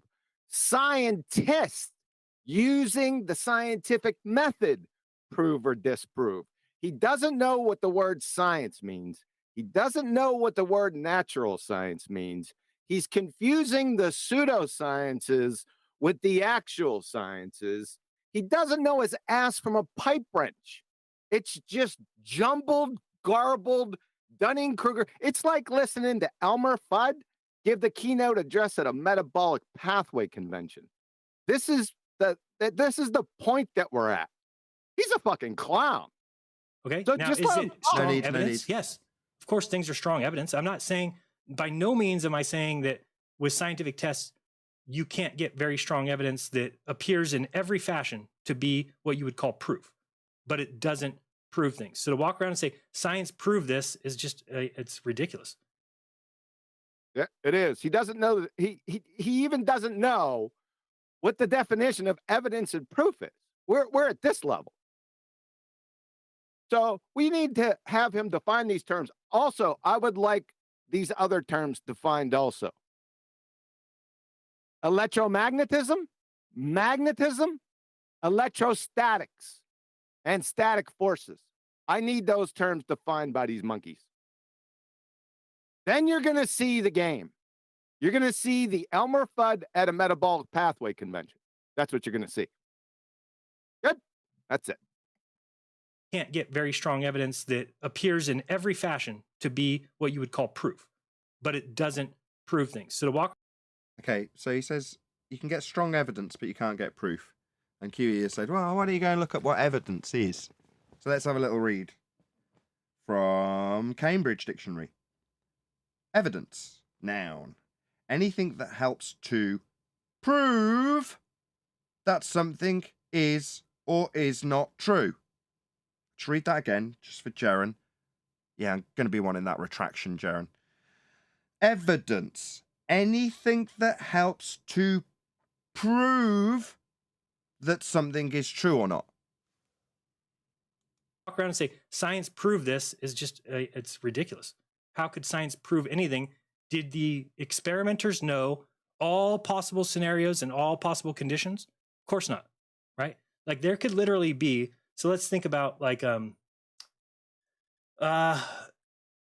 the sun burns your skin, right? But that's not from the light. That's from the light that we can't see, right?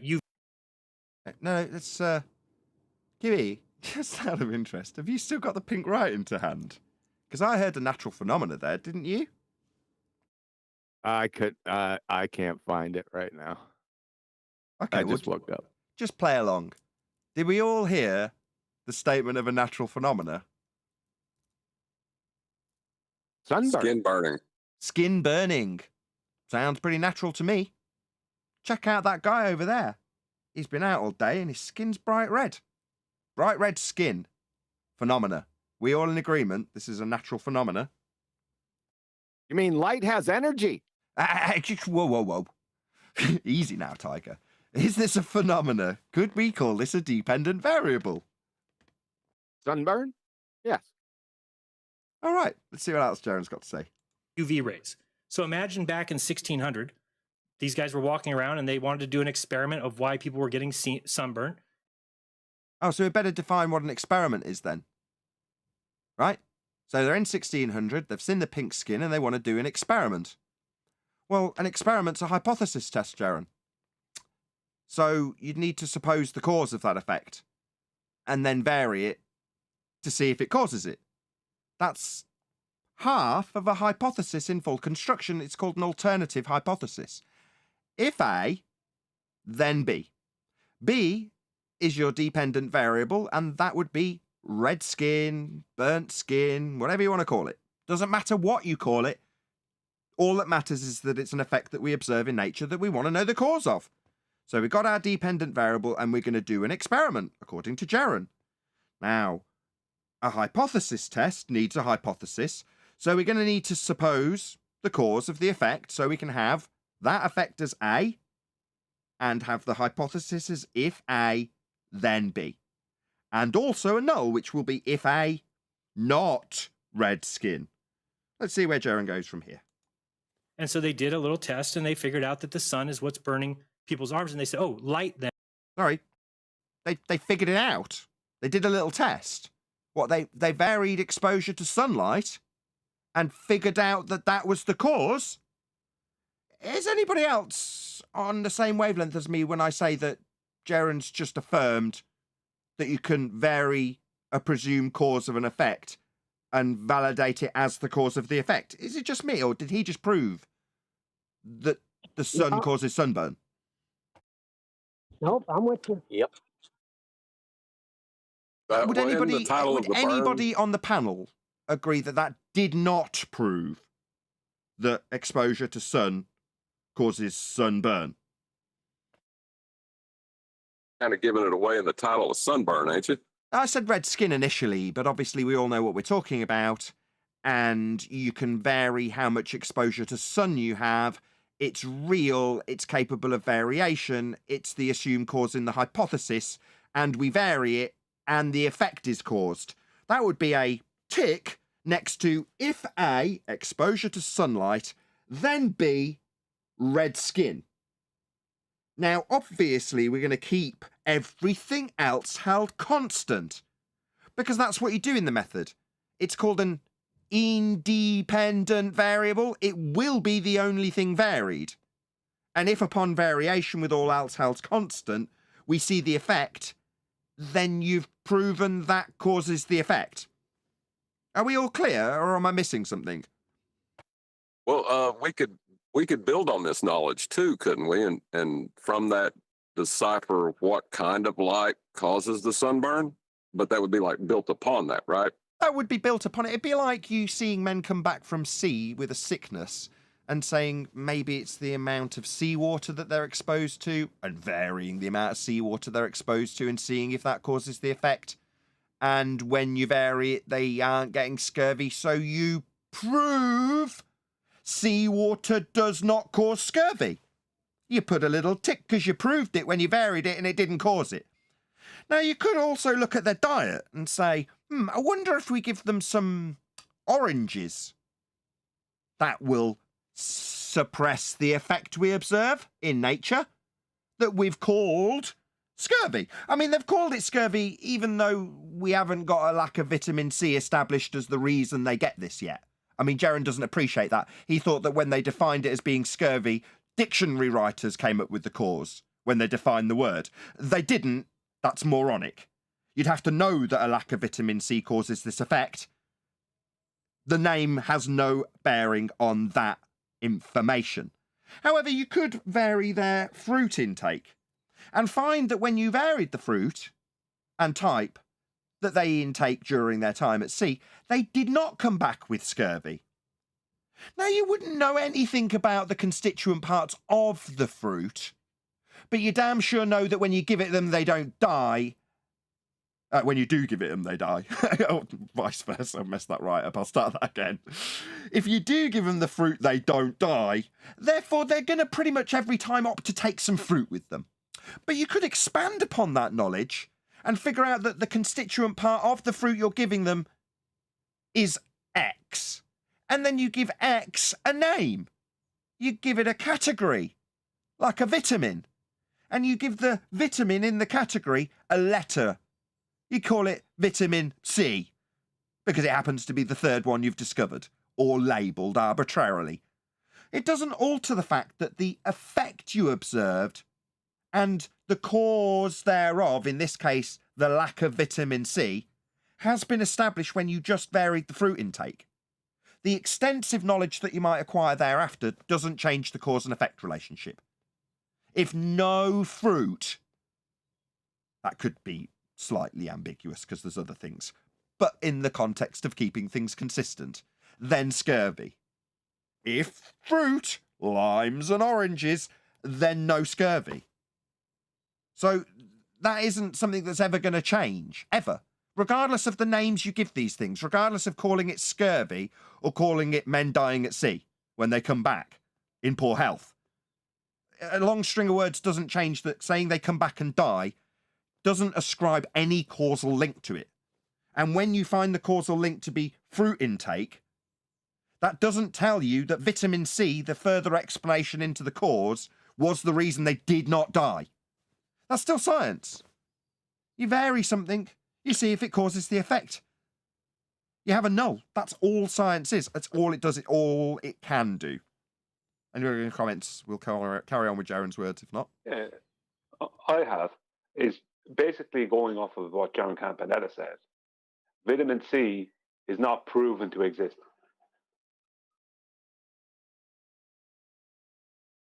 Yeah, it's a concept, it's a framework, it's a convention to describe something.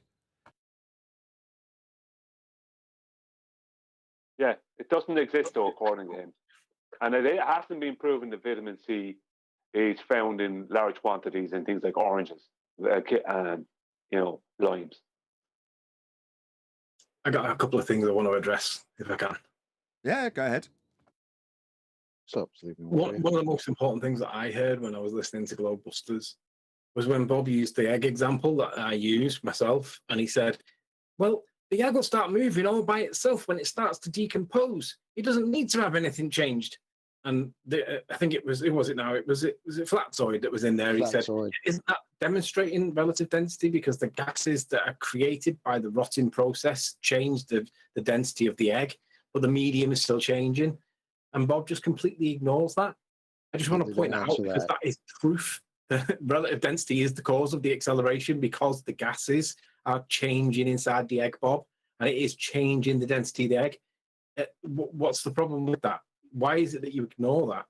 And when it comes to Jeranism, Jeranism said, when I first started listening to him, he said, I will follow the evidence wherever it takes me. And I got on board with that because I'm an empiricist. I will follow the evidence.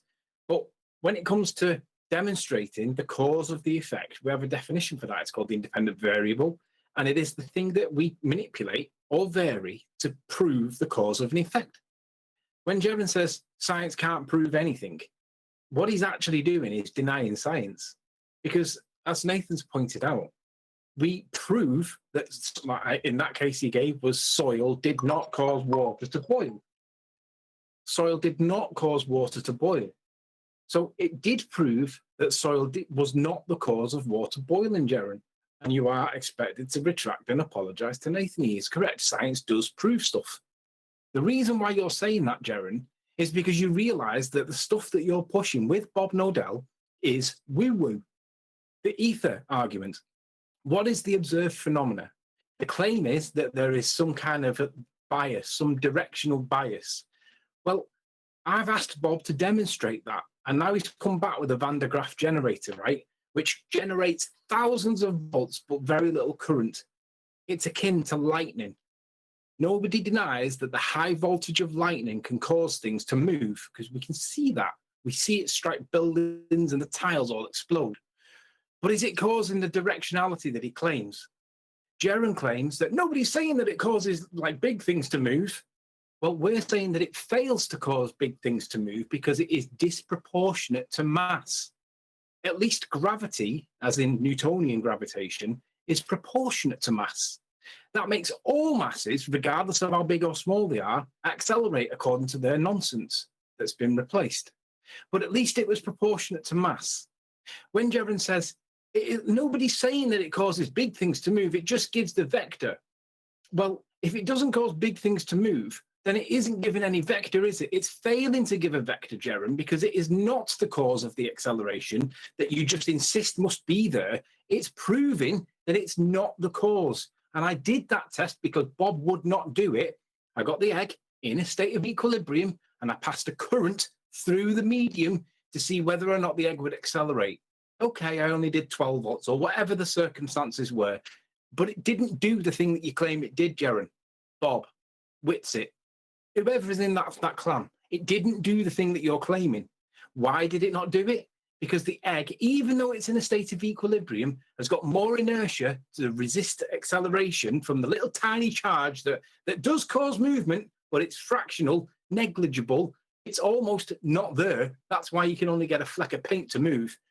Because it doesn't go that far, it's disproportionate to mass, and it proves, Jeran, proves that your claim that a voltage or a current or a energy flow or whatever you want to call it to do with electricity, it proves that that doesn't do anything when it comes to stuff that's got real inertia, bigger than a fleck of paint. So again, science does prove something, Jeran. You just don't like it, and that's why you're denouncing science. When you start denouncing science, you become an anti-flat earther, because we're applying science. We used to get criticised for failing to have any science. Rumpus used to say, yeah, the whole body is science. But when we started looking into it, we realised that there is no science for it. And now you're pushing it, that science doesn't prove anything. It proves what's not being caused. It proves what's not being accelerated by woo-woo. It proves that it's not current related. Yeah, it does it to little tiny things, but it doesn't create the vector. It doesn't create the direction that you claim it does, because I've proven it, Jeran. You don't like it, you don't address it, you ignore it at all costs, but you could repeat it, couldn't you? And you could prove how I did it wrong. Because when I got that egg moving with my test where I changed it by putting salt in, that did make the acceleration, didn't it? But when I passed a voltage through it, a current or an amperage, whatever word you want to use to describe that current, if I didn't do it enough, show me how I got it wrong. If I didn't do it in the correct way, show me how I got it wrong. But prove your claim, because science does prove stuff, and it proves that your nonsense was wrong, guys. That's why we denounce it. I'm done. Yeah, at the moment the scientific method doesn't affirm what they've told you as a just so story, they'll throw it under the bus and say it doesn't prove things because they can't adhere to it. Shout out to Retro Bill, he says temperature may cause water to boil, but numpties cause blood to do the same. Thank you for the super chat, Retro Bill. Amen. Yeah, I couldn't agree more. I'd like to say, right, what we've been describing for several years, what Anthony proved, right, is that relative density, the density of an object or substance or gas, right, within the density, in comparison to the density of the medium that it resides in, will determine its vector directionality.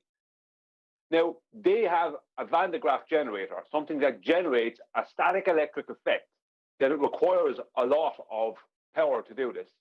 And what it does is it creates an effect where it lifts a tiny piece of paper or an iron foiling or a piece of hair or whatever. If we put water into that, or we put gas into that, what will happen? Will we have the same effect? Will the gas go down? Will the gas go up? Will the gas just do what it always does and fill every part? What will water do if we put it into it? That's the problem. Like, we can show with all matter that what causes the acceleration, the vector directionality. We can show with all matter. It doesn't matter what matter it is. Oh, pardon. But we show it. Hold on, Brian. Hold on. The hair. distinction is we show it based on a naturally occurring phenomena. So while we might be able to move a fleck of paint with a huge amount of voltage generated by a man-made device, that would be a parlour trick, because what science discovers things about are the natural phenomena we experience in the physical and natural world, as opposed to a parlour trick that a man can make. So if you're going to show me flecks of paint in physical nature dancing around, then that's fascinating.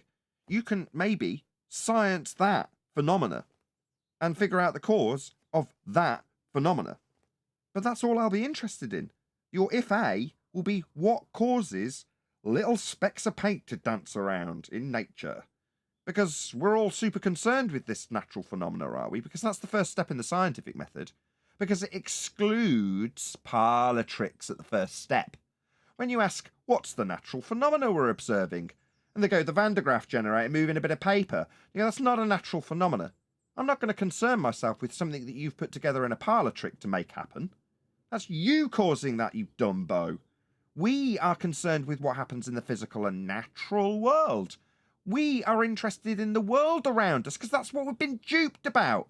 And you know what? We've been duped with things like Cavendish balls and Foucault pendulums and gyroscopes that the ballers used when they dug out their parlour tricks to say that their parlour tricks were actually things we needed to concern ourselves with.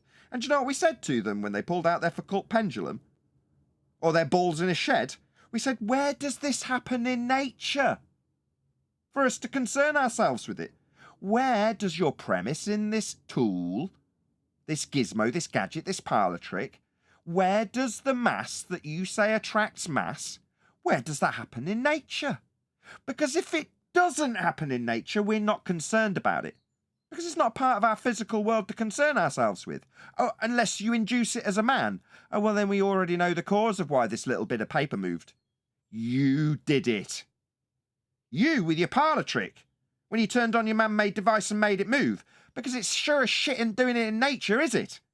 But that's exclusively what Flat Earth are interested in. Flat Earth debate, that is. I don't know if I can say Flat Earth, because obviously there's a claimed consensus that believe in these parlour tricks that they'd already been duped with once. Was it not enough to wake up to the fact that the Cavendish balls was conjuring a phenomena within the apparatus that we did not see in nature? And here we are again with a Van de Graaff generator. Is it Is it producing ether? Oh, no, it's not. It's moving a bit of paper. Because that's what you see occurring in nature to have to study to worry about it. No. We deal with physics here. And physics, that's science, it's a study. And phys in physics is physical. It deals with the physical and natural world. Not with parlour tricks. Not with man-made effects. Because we already know the cause of them. Man caused them. Cause and effect established. Why did the little bit of paper dance around? Oh, well, you turned on a man-made device and made it do it. Now, if you'd like to show me where that happens in nature, I'll write it down with pink writing as a dependent variable. That would be the effect that we're going to be studying. And that effect will be bits of paper dancing around, maybe leaves. But then all we'll be studying is what causes the leaves to dance up and down. And if you vary the wind and get the leaves to dance up and down, we'll establish that wind causes leaves to move. It won't have anything to do with ether. It won't have anything to do with a background medium. It'll have everything to do with the thing that you vary being the cause, and the effect actually being the effect we're studying in this case, if we juxtapose his man-made bit of paper being moved by a man-made electronic device. We'll say it's the leaves moving in nature because we can see that happening naturally. And I can establish the cause of it with wind. It's not like I vary wind next to leaves and validate my null. That would be prove my null that if wind, leaves don't move. Of course, if they didn't, I'd be validating it and proving it also. But that's another point that Jera needs to retract when he claimed I'm a scammer. Meanwhile, the whole purpose of this is to figure out how our world works. Not how Van de Graaff generators work, not how gyroscopes work, not how con artists work, but how our natural world works. So if you're going to claim you've got a phenomena when you show a bit of paper moving when you turn on a device, I'm not interested. That ain't natural. That ain't something I'm too concerned with. Well, is that why they assert that there's free energy to be had because they think that there's lightning everywhere? Perhaps. I don't care. Well, if they showed me lightning, Yes. I'd be asking them to establish it through the scientific method if they're going to assert a causal relationship, and then we'd be studying the cause of lightning. Yeah, and lightning is never continual. It's always a discharge, and then it's not there anymore. So, not continual. We get through a bit more of this video, because otherwise we're going to be here all day. Then is what's burning people's skin, right? But scientific proof. Well, no, they didn't know all of the things that were possible, meaning they had no idea about UV light. So, okay. What? So Whoa. So his problem was that light, they figured out that sunlight was causing sunburn. And now he said UV light. So light wasn't causing sunburn? No, they still proved that exposure to sunlight caused the red skin, but he's saying because they didn't know what UV light was to describe it with wave function, with diffraction patterns, with the description that comes from diffraction patterns and wave function. Because they didn't do that, that means that they did not establish it, proof positive that exposure to sunlight causes sunburn. They didn't prove that because they didn't know what UV was. Yeah. Light. So I don't need. Light. You know that science is like the hold full on. I haven't. description of Hold on, everything. Owen. Hold on. I haven't reiterated QE's actual overriding point. He's saying, I'll just rephrase. Because they didn't know the concept of describing UV light, they didn't establish light and exposure to it as the cause. Because they didn't know what UV light was. Light. Light. Yeah, the light thing. Yes. Thank you. But because they didn't know what the light would be described as when described with diffraction patterns and wave functions, probability distributions. yeah, when they didn't do that, it changed the fact that exposure to the light caused sunburn, didn't it? It changed that fact you proved positive when you changed and varied the exposure to the sunlight. No, it didn't. Proof positive. You varied exposure to the light and caused the effect you studied. Proof. You proved it.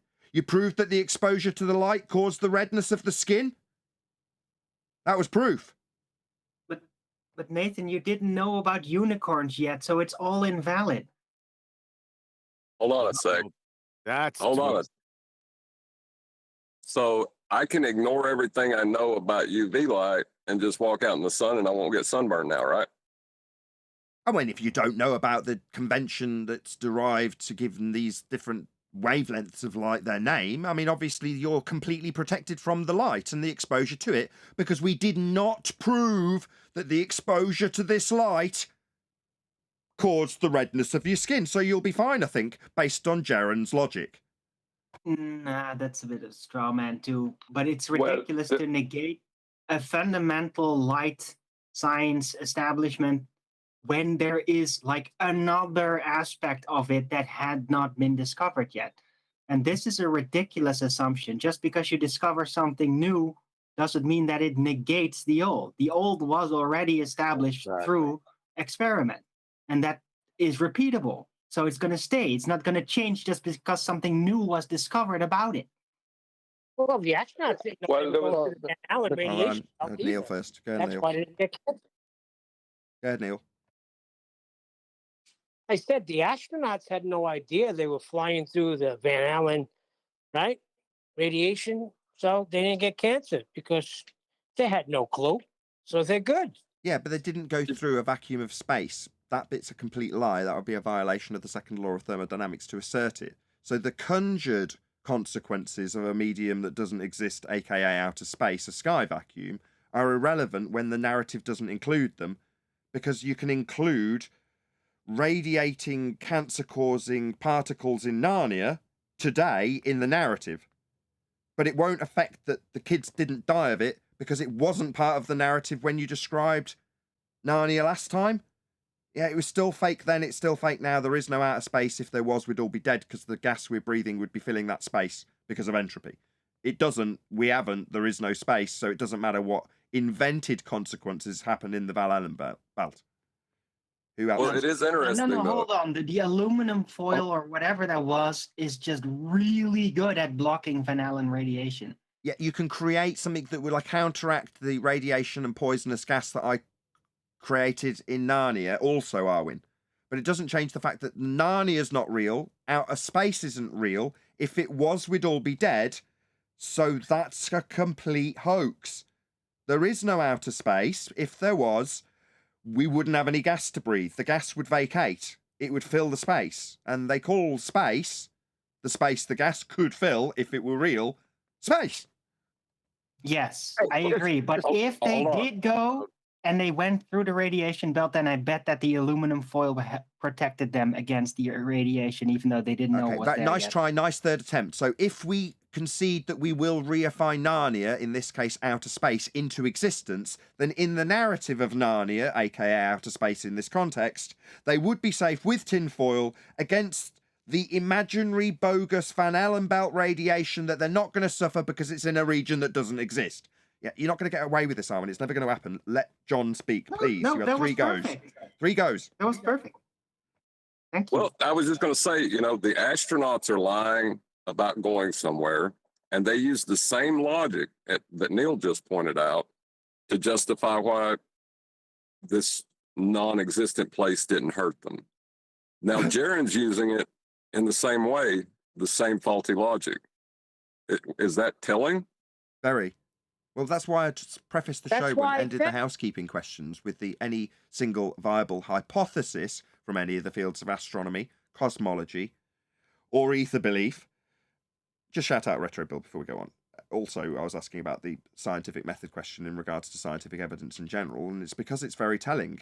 The only reason we're in this position is because our sword of truth, when it comes to scientific empiricism, cuts through flat earthers too. So we must be branded scammers to stop them in their pursuit of the magic trick that was used by heliocentrists. We must be stamped out when we point out that no, you can only use this word like experiment if you've actually got a hypothesis test, because that's what it is. Oh, you haven't got one? What's that, we're scammers? Outrageous. Shout out to Retro Bill. How can sunlight cause anything when it's only a word? You're on fire at the moment today, Retro Bill. That's hilarious. That's Nathan. why I said that. And you know what? The other thing is, it's very telling and kind of scary that he claims that the numbers are dwindling, but it takes time. So what have they got us on a watch as to when this SPD is going to die? Nah, they're infatuated with their numbers. They've always been that way. Just like the Evo tards back in the day. I can remember, debating like 50 of them at a time, and all of them would give the thumbs up, right, to their boys and their idiot retard remarks. And they said, well, look, most of the people here agree. So they're using numbers. It's the same thing, right? The same thing, rinse and repeated. They're all infatuated. You can hear Globe Dumpsters Bob go over his numbers. And Jaron, he's infatuated with these numbers. I don't know. Do these numbers make you a man, Jaron? Sorry, just before you carry on, stop. Just bear in mind, number one, I am a complete and total slave to my statistics and numbers. Number two, on multiple occasions, not only have I spoken to Jaron about science and the scientific method, I've talked to him about paying close attention to his numbers. So let's not just labour that too much, eh? So have I. I took him aside. Me and him had a one-on-one, and tried to explain this thing to him for an hour and a half. Of course, it was like explaining trig to a 3-month-old. So this is what you guys are doing. You're trying to expose a 3-month-old. Well, he already did that himself, right? I got a question. Speak. I got a question. In the heliocentric model, the sun's light is reflected off the moon. Now, in that model, wouldn't that also be some UV rays in that model? Number one, there are no rays. Rays are a concept.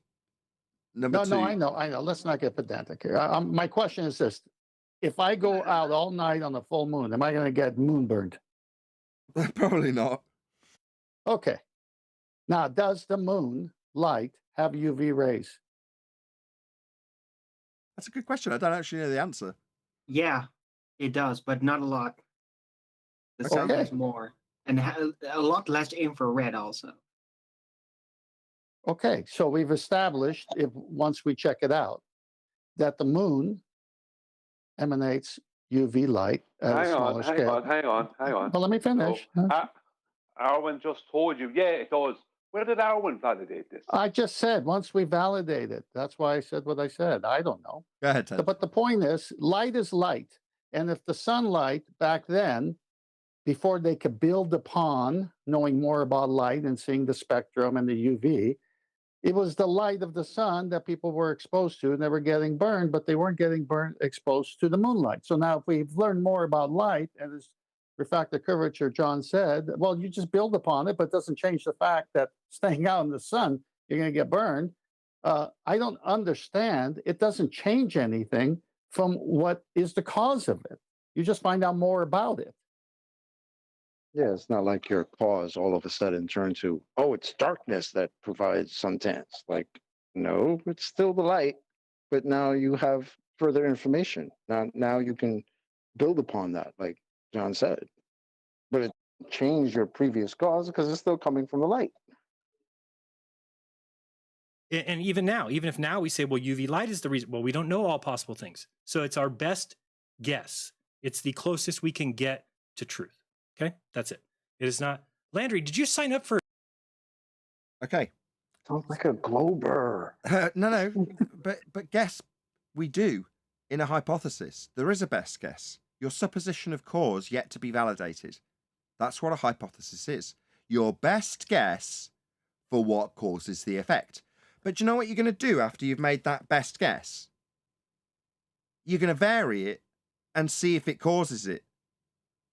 That's called an experiment. When you take your best guess and see if it's right or not. And if you vary your best guess and it does not cause the effect, you prove your null hypothesis, which would be if A, your best guess, then not B, the effect you're studying. And when you vary A and it does not cause B, you have proven your null. Did you hear that word? Proof? Proven? You prove your null? You varied A like we varied soil in the water and it didn't cause it to boil? If A, not B? Yeah, that's proof. Tick. Next to your prediction that you proved. Bearing in mind that's all science does, Jeran's got a best guess. But what Jeran's doing is he's taking his best guess, that would be a hypothesis in this instance, and using it to claim the outcome as true. Mistaking a hypothesis for an explanation. Now, fiddle me this, where do we hear that? Where do other people describe a hypothesis as an explanation? Globe.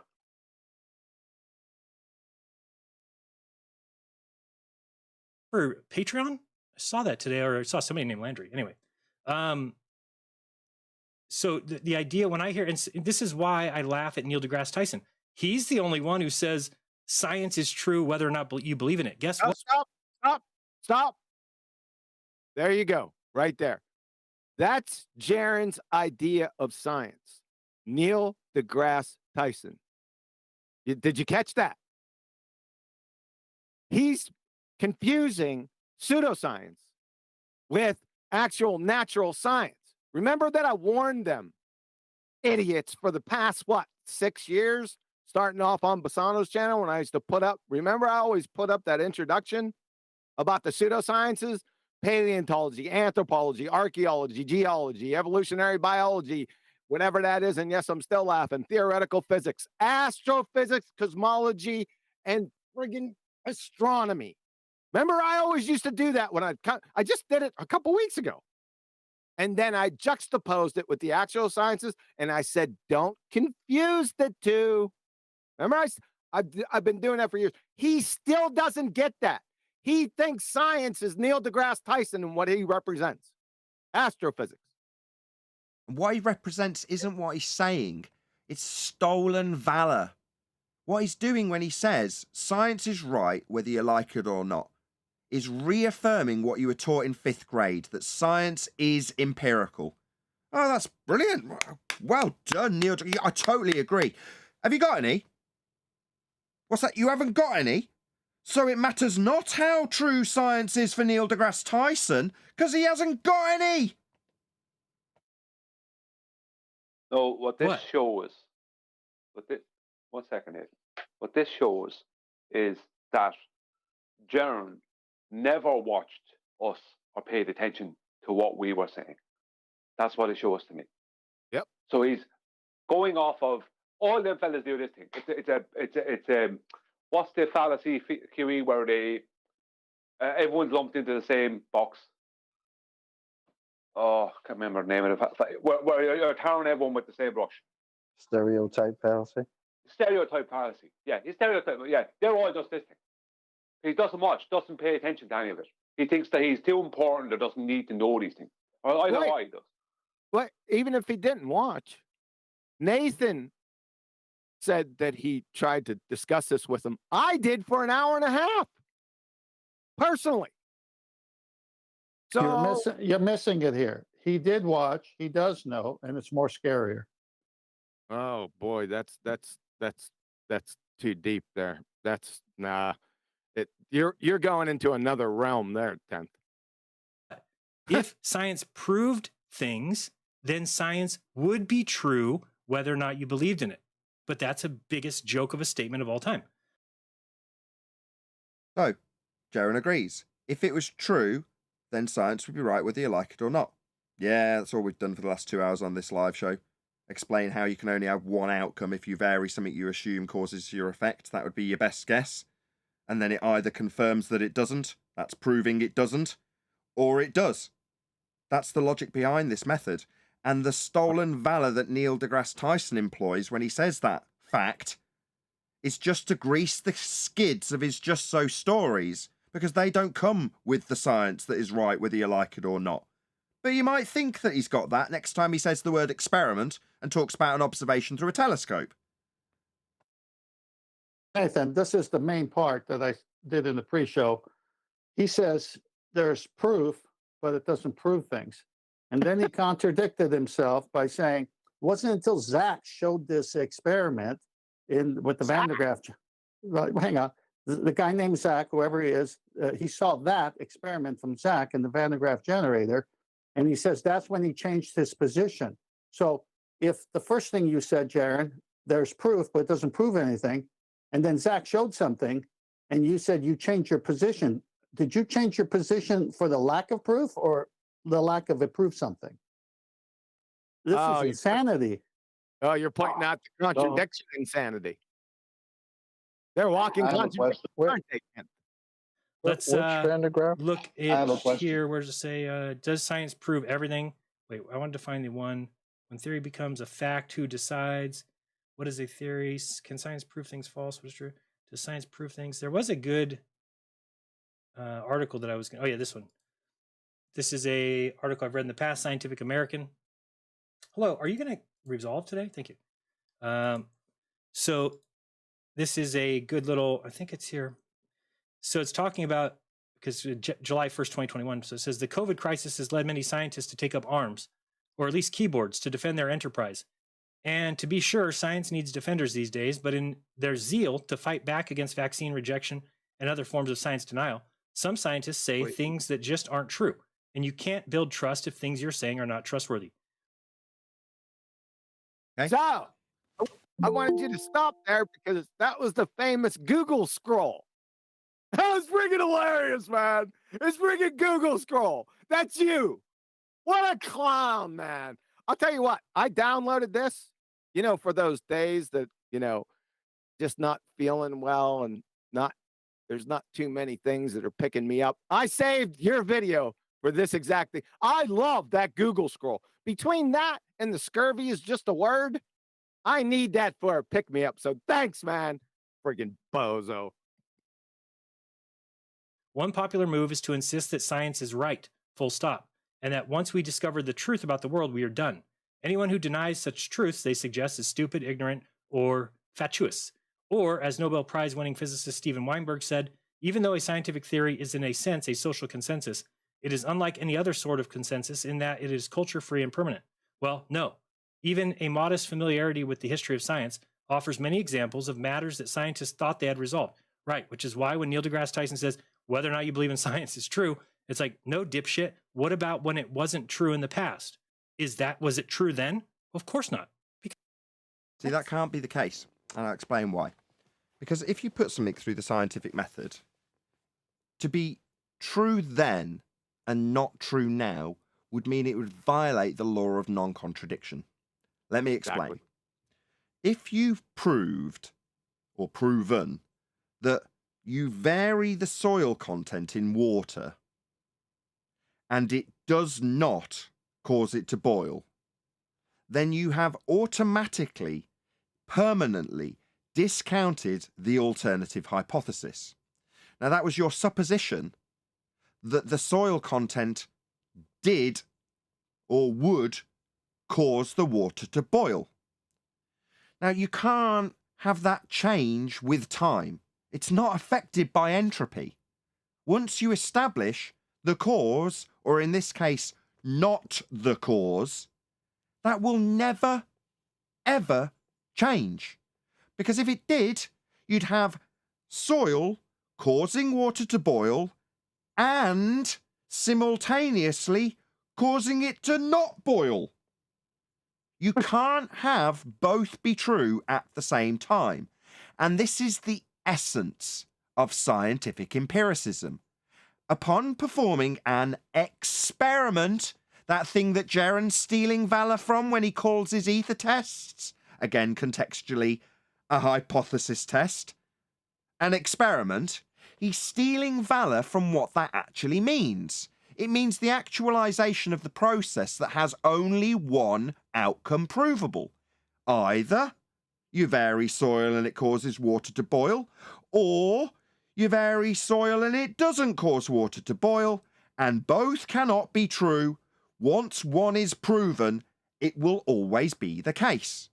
Jaron's saying that we've got an entropic effect affecting empiricism. Simply not true. Anybody got anything else to add, or I'll play a bit more? Yeah, I did. Did he say fatuous? Can you rewind a little? I didn't listen to the whole thing. All I heard was that he first cited a Nobel Prize winner and then just said no. Like, okay, great citation. Examples of matters that scientists thought they had resolved. Right, which is why when Neil deGrasse Tyson says whether or not you believe in science is true, it's like, no, dipshit. What about when it wasn't true in the past? Was it true then? Of course not, because we've come to a more clear, concise definition, or we've come to a more accepted definition. So you cannot say what Neil deGrasse Tyson says, nor can you say what FED says. No, science does not prove things. And why would you take that position? Well, we took your example of soil and the content in water and found that if we varied it, it didn't cause it to boil. And I'm pretty confident in saying that with empiricism, because it would violate the law of non-contradiction to assert the contrapositive, which would be an alternative hypothesis, that soil content does cause water to boil. So I'm pretty confident in being able to say that. But in literal terms, Jeran has just told you, not asked, not appealed, but told you that you cannot say what Tyson said. You're not allowed. Jeran forbids it. Just so we're clear about who's telling who what they can and cannot do. This scammer, with his bait and switch ether for magnetism, and his non-empiricism, non-proof yet strong evidence, aka proof doublespeak, is telling you what you can and can't say. I just want to get that clear. I'd like to get something clear after Brian. Yeah, hold on. Can you hear me? Yeah. Is my mic working? Yeah. I told you. Go ahead and play that little part again. Didn't you hear me say that? He said fatuous. Did you hear that? I did. I rewound it, and we just ended up not quite getting enough. But is it that important? It's not. Well, it's not that important. It's a background. The fatuous. What the hell? Fatuous? What the hell is that? What did he? Never. A close cousin to factual. Can he read? Jaron, are you fucking literate? All right, let's move on. Doesn't even make sense. So, well, no, even a modest, here we go, only to be reconsidered. Some familiar examples are Earth is the center of the universe. Now, again, we can ignore some of their dumb things now, because here's the thing. If they knew the truth, and we're going to get into this when we get into some debate stuff, if they knew the truth about Edwin Hubble and why he chose to go the other direction, now they've been all taught, just like we were in school, that they looked at both and they realized one was better evidence. No. And now this is why we do what we do. This is why you watch the show, is because we've determined, based on going back and looking at what Edwin Hubble said and these guys, that they said observationally, we are the center of the universe, but we must stay away from that. Okay. So he said that they said, what are these, the scientists, or is this the method that we hold up as empirical? Oh, it's just what they said. See, Jaron, you seem to confuse science with what men say. Men can apply a method to offer empiricism when varying something they assume causes an effect they're studying. That's what they can do. And the two options aren't two just so stories that came from men when they observe a phenomena. Now, you're suggesting that there's a phenomena being observed. And what do you know? We've got a method for empirically establishing cause of that, Jaron. Oh, what's that? We're going to appeal to what these men said instead? Why would we do that when we've got a method that we can put it through that offers empiricism in terms of establishing the cause of this effect that we're observing in nature? Because we are obviously going to be observing this in nature, aren't we? And so to stay away from that, we choose spatial curvature, we choose this and this, and then they went in that direction. Oh, so we chose spatial curvature? Sorry, something that we can't vary and manipulate as an independent variable. Oh, well, that wouldn't fail. That would definitely fail going through this method. The one that we use, the empirical one. We'd just immediately point out that this isn't something that you can vary and manipulate in physical reality. It's the curving of a fourth dimensional space-time in mathematics. Definitely not a cause of this effect. So we'd immediately discount that in your false dichotomy based on what men say, because it's not naturally occurring. What was the alternative? Would it be ether?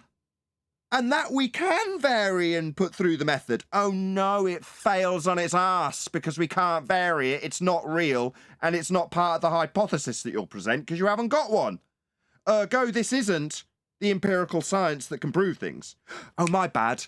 That doesn't prove things. It's just strong evidence, aka proving things. Double speak con man. How dare you call me a con man, Jaron, with your double speak cons about ether and what men say, in juxtaposition with two false dichotomies. You're just riddled with fallacy and ignorance. It's a disgrace. How dare you call me a scammer? Nathan, And these it's idiots. pretty obvious. It's okay to talk? Yeah, go ahead. Okay, it's pretty obvious that we are fighting pseudoscience. And we're saying they left the scientific method in order to create pseudoscience. What Jaron is doing is lumping both those into one category and calling it all pseudoscience. Now, this is so ridiculous. We wouldn't even be in this place if they hadn't hijacked the real science and do what Neil deGrasse Tyson does and say, science proves it whether you like it or not. That's pseudoscience. Okay, that's Neil deGrasse, heliocentric, pseudoscience. The scientific method does not validate their ether. Okay, and so they got to throw that in that pile. So they're so interested in ether that they misunderstand that we have given this flat earth group the best argument for all the pseudoscience arguments, which is the real scientific method, which they've never done. So he goes and cites first page of Google, second page of Google, whatever. And it's just like if you go today and hit flat earth, you get all these terrible sites. Whereas back in the day, Jeranism would pop up, Globebusters would pop up, we would pop up. So he's doing the same thing to cover up as those guys are. I mean, this is so obvious that when we say science, we don't mean pseudoscience, and you got to get it empirical, rigorous experimentation. And he's lumping both of us in that same group. I don't understand this guy. Think that that's some sort of Can you hear me? scientific change. Some familiar examples are Earth. Yeah, go ahead, Paul. Something he said a couple times. He said truth several times, and then he said closer to the truth. And I thought, wait a minute. So a propositional statement is either true or false. Is it true that if I eat enough fruit, I will not get scurvy? Yes. Is it true that if I'm in the sun, I will get sunburned? Yes. Is it true that it's the vitamin C in the fruit that keeps me from getting scurvy? Yes. Is it the UV light? The UV light is causing the sunburn. All those statements are true. It's not a matter of whether you're getting closer to the truth. It's whether the statement you're making is true or false. So him saying closer to the truth is irrelevant. Yeah. Some things are proven. Not all things that need to be proven or can be proven need to be put through the scientific method either. But there we go. Let's To continue. the center of the universe, the absolute nature of time and space, the stability of continents, the cause of infectious diseases, which will change again, by the way, because we are going through that now. Science is a process of learning and discovery.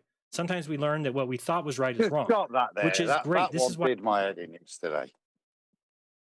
You want me to play it again? Or do you want to Look, the last time I checked, right, the way you get diseases, infectious diseases, is through that pathogenic route, yeah? The only way you get AIDS is if you go into the woods and bum a monkey, yeah? That's how we were told you get these things. Don't pretend that in 20 years' time, the way in which you're going to get a cold, the way in which you get chicken pox, the way, yeah, that they're going to be different. That is, I don't know why this waffle keeps coming out. Whether it's just to distract from the main purpose that there is no real point being made here other than ad hom attacks. But that was one of the many nonsensical statements that just makes me question what is going off here. Yeah? What is going off? You've got, this is Jaron, right? Someone I used to respect, we all respected, dealt with. Someone we actually thought, certainly this opinion has changed. This opinion is reversed from where it was in the past. And of all the stuff that's gone off, I don't mind the arguing, I don't mind the, you know, a bit of the banter. But for what he did yesterday was beyond the pale.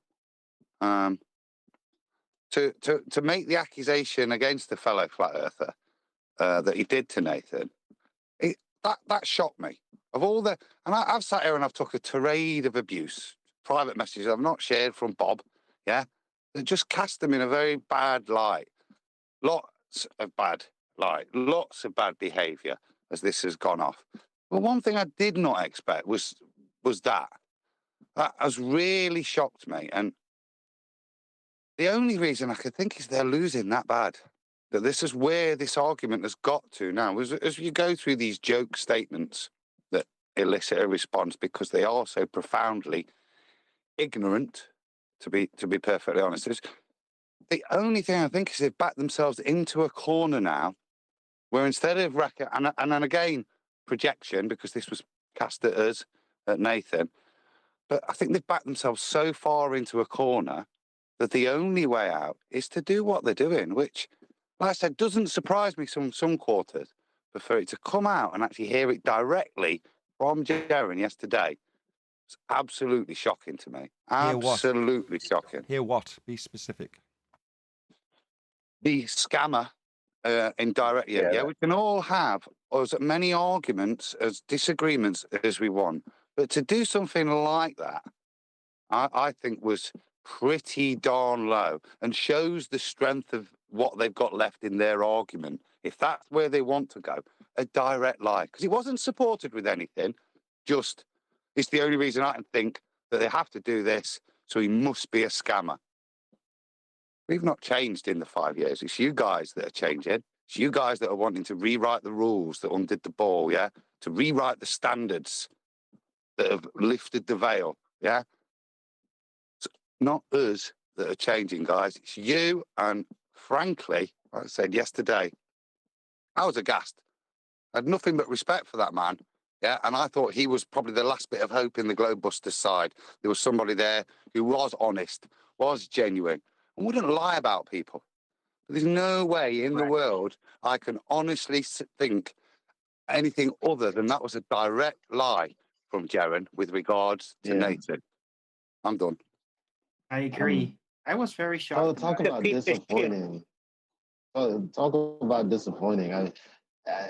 You know, I could be disappointed in how you guys react, but I never feel like, well, damn, you're straight up wrong.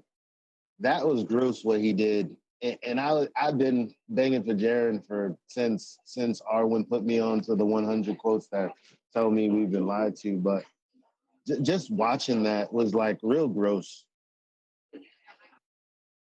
Go on, Owen, then I we'll would play like it more. to say, Oh, go on, John. I would like to say that since I never, I'm not like any of you guys. I didn't come through a feast of nonsense to get here. Well, I guess I did, but it was on the Globe side. I never had any kind of respect for anybody on that side of the argument, so I don't see it. Whoa, you've just said something quite profound, which I definitely want you to make a note of, or someone else to make a note of, so we discuss this further. The feast of nonsense on the Globe side. That's a very interesting statement you just made there, John, that you're going to get picked and prodded and quizzed about, I can assure you. That's got all sorts of things flying around my head, mate. Oh, that's brilliant. I got lots of goosebumps.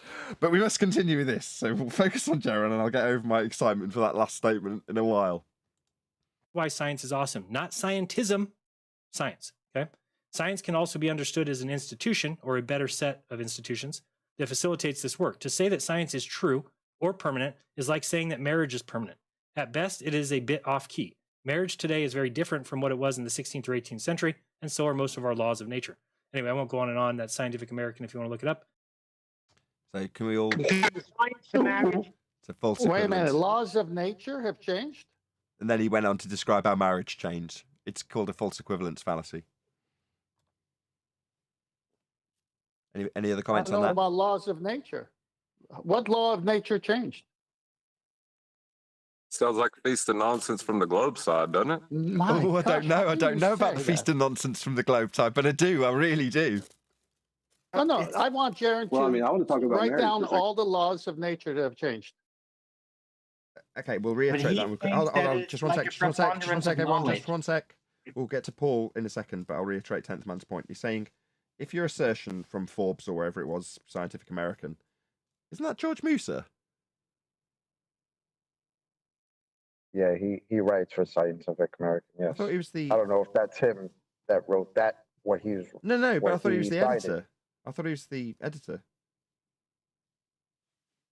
He's one of them. Yeah. So it goes through him.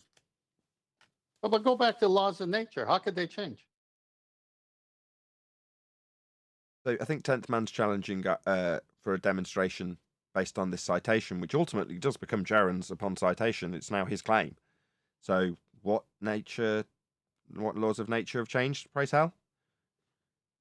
Yeah, I want a list. You might get a list of pseudoscience claimed to be laws of nature that were disproven and therefore were never laws of nature to begin with. No, he said laws of nature have changed. He said that. He didn't say all those other words. Okay, what 10th's pointing out is that a law of nature is an inviolable description of something which occurs always in nature. It's just a description. It has nothing to do with science. Now, by coincidence, Cami Nodal also contacted me and made the exact same mistake in regards to the use of the scientific method versus natural laws.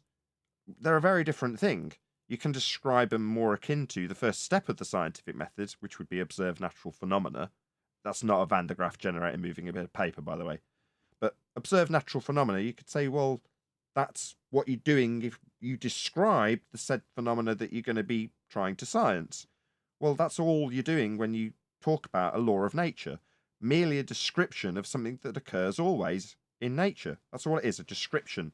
But the thing that occurs always in nature, that's what you're describing in the law. So when has that ever changed? The answer is it hasn't. And if it has, or you can show an example, it was never a law to begin with then. And I was going to say, it like your description of what's happening in nature can get better based upon new information, but it doesn't change what was happening. It's not going to change what's happening in nature. It's just your description gets better because of new information. I just want to answer the question on the headline. If you say science is right, you're wrong. Well, why bother doing it then? What's the name of the magazine again?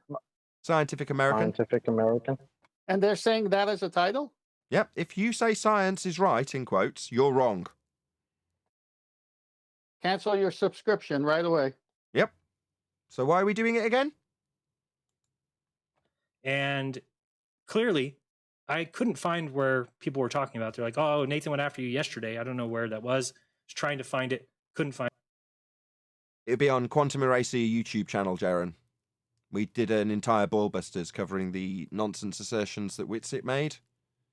They included what you have claimed I'm a scammer for stating. That would be that science proves things. A point I tried to labour with you yesterday, but you were obviously quite defensive about it. You're not calling him out as a scammer now, are you, Jaron? The point being. Find it. And but I did want to show, well, congratulations to Austin for his debate against Brian's logic, which was like knocking your head against the wall. Because the FED guys do the same thing. They get backed into a corner and they just talk strangely. It's like, and I can't even explain it. Brian's logic was all over the place, not understanding for 1 second what Austin was saying over and over again. They just keep repeating things they've heard, like from Nathan or something. The entire idea of gravity and whether things fall just based on relative density. Well, we've now seen with the Van de Graaff generator that you can adjust something, whether it floats or sinks, based on its electrical potential. And so therefore, it makes sense to me that, oh, well, the electricity could set the down direction. Everything else is handled by density and... You said that? Makes sense to you. That was just me asking, just to pause. It's a really important point. As emissary, I'm looking into these things and trying to see what is going off. What are the claims? That's a really important claim that's just occurred there. Jaron's making a positive statement that when we use the Van de Graaff generator, I think I interrupted on this point earlier, he's switching the polarity of up and down. That's his claim. Now, I would ask, other than the piece of paper levitating, where's his evidence for this thing that means all the consequential stuff he'll follow about relative density and the likes afterwards? That's the underpinning statement as to why it's not just relative density. And with his Van de Graaff thing, he's moving forward with the positive acceptance that you reverse the polarity of the way in which relative density plays out when you do that with a Van de Graaff. That, respectfully, is unsubstantiated, and a little bit ludicrous to claim that from that. Even if you've watched it and watched the piece of paper, where's your evidence that that's happening? And I think there's a kind of tacit acceptance when he laughs and mocks at the scoffing of doing it with a book or a mobile phone. Oh, of course it wouldn't work. Well, it should work if you reverse the polarity. It's not a matter of a field, of a strength of a field. You've just made the statement that you've reassigned up and down. You've already made the statements about the most powerful forces being the differential of relative density. But if you've reassigned up and down, whatever it is, irrespective of the weight, it should go the other way. Done. Yeah, that's right. And so, like the come on, the tower setup, right? The more extended egg experiment, like with the different oils and all that. Well, show me one of those towers, reverse the polarity or whatever, and then see it all flip upside down, right? That's what I would need to see. Otherwise, it's just the insertion of another force that displaces things. There's so many different types of forces that can be created to displace things. So to claim it is the foundation of... Oh, we lost Darwin. Lost Darwin. Go ahead, Brian. Hold on. Well, Brian was... Okay, the point that Adam made was reiterating what Brian said earlier, so I think it's most sensible that Brian goes next. Go ahead, Brian. Yeah, and Jaron was addressing me. I'm going to go back to something that I said that Whitsitt said. Whitsitt told me that he could make me levitate up the way if he had enough charge, right? But the amount of charge would kill me. And I said, well, that would mean that same amount of charge is keeping me down, but yet I'm not dead. You know what I mean? It's like to reverse what the Van de Graaff generator is a reality reversal. That's what they're trying to claim when it comes to the Van de Graaff generator. But what it does is it inputs a huge amount of static charge into a very close, let's say a small area, into a small area, and it affects very small things. But it's purely just an effect that can only be caused by that exact situation. There is no evidence whatsoever that outside that exact situation that this static charge, because in reality, they don't, where is all this static charge just keeping everything down? Just because we have static charge and the Van de Graaff generator can generate a load of it and cause things like hairs to move up and down, doesn't mean that that's the reason why things fall down or go up. You know, it's faulty logic to the max. But with that double speak, though, right, Brian? Because didn't Whitsitt tell you when you asked him, what can you make float? Or any object in the world. That was his response. Any object in the world. Oh, can you make my phone float? No, just a little piece. If I scrape a little piece of your phone. Also, not every object in the world then. But if I tried it with you, I could do that, but it would take so much electrostatic charge that it would kill you. That seems very practical and useful. Well, isn't that what I said earlier? If it existed in the natural world, the way they said, we'd all be dead. But funny enough, sorry, John, real quick, but funny enough, if I were to just concentrate on, I don't know, relative density, I could just go to the store and just buy a giant helium balloon. Could I make the phone float without destroying it? Without could I make myself float if I got in a helium balloon or a hot air balloon big enough? Yeah. So that seems a little bit more practical in reality then, huh? Okay. John. Well, not just that. Not just that. And this, I have a question for Brian. It's a two-part question. The first part's a yes or no. Brian, did you make any claim to Witsit that you needed to support? Only about the relative density. I made the claim of relative density that I can prove with relative density by changing the density of the medium that I can cause a substance, object, gas, whichever, to either go up or down. Is that a point? Well, if that's a point he conceded, right, then how were you backed into a corner if you weren't making a positive assertion he didn't agree with? He's not got any claims to defend, and neither have I. What I do have is an empirical method that I can demonstrate as advanced humanity and how it's applied. But that's not really a positive claim. The only positive claim that you guys have made, or us guys, is that science proves things. That's the only thing I can see in all of this that is, but fundamentally, that's what they're challenging. And it's the only thing we are saying that they have been able to kind of compose into a sentence that makes sense and is addressable. If you listen to the rest of it, it's a little bit wishy-washy, isn't it? But that seems to be the only claim. Buoyancy. So it's not even really worth talking about the electrical part because that just sets a down direction. That's it. Everything else is handled through density. But here's the problem is those guys keep going back and they're like, oh, well, why don't you make my phone rise in the generator, in the Van de Graaff generator? It's like, what are you talking about? A phone is a hugely dense item. Nobody's saying that you can make things levitate that are heavy. That we're talking about little things like you put a piece of paper on the ground, then you turn on the generator, it creates an electrical field, and then the thing floats. Well, that's a tiny piece of paper. But what you did by making it float is you adjusted it, and so at least we can say, not proof, that it could set the down direction. So why would flat earth debate be so against that idea? Why not just admit, yeah, the generator does do that, so therefore you're probably right. It probably does set the downward direction, and density and buoyancy weigh the rest out. No, they want to argue with it. Because what does that mean? Can we stop that? Because it didn't prove his premise.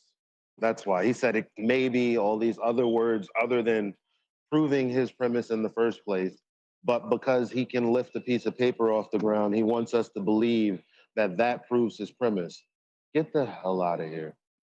It contradicts it in its own support, doesn't it? Because, I can't do it with a heavy item, which you can say, well, yeah, using static electric and a Van de Graaff, you're probably not going to be able to lift a mobile phone.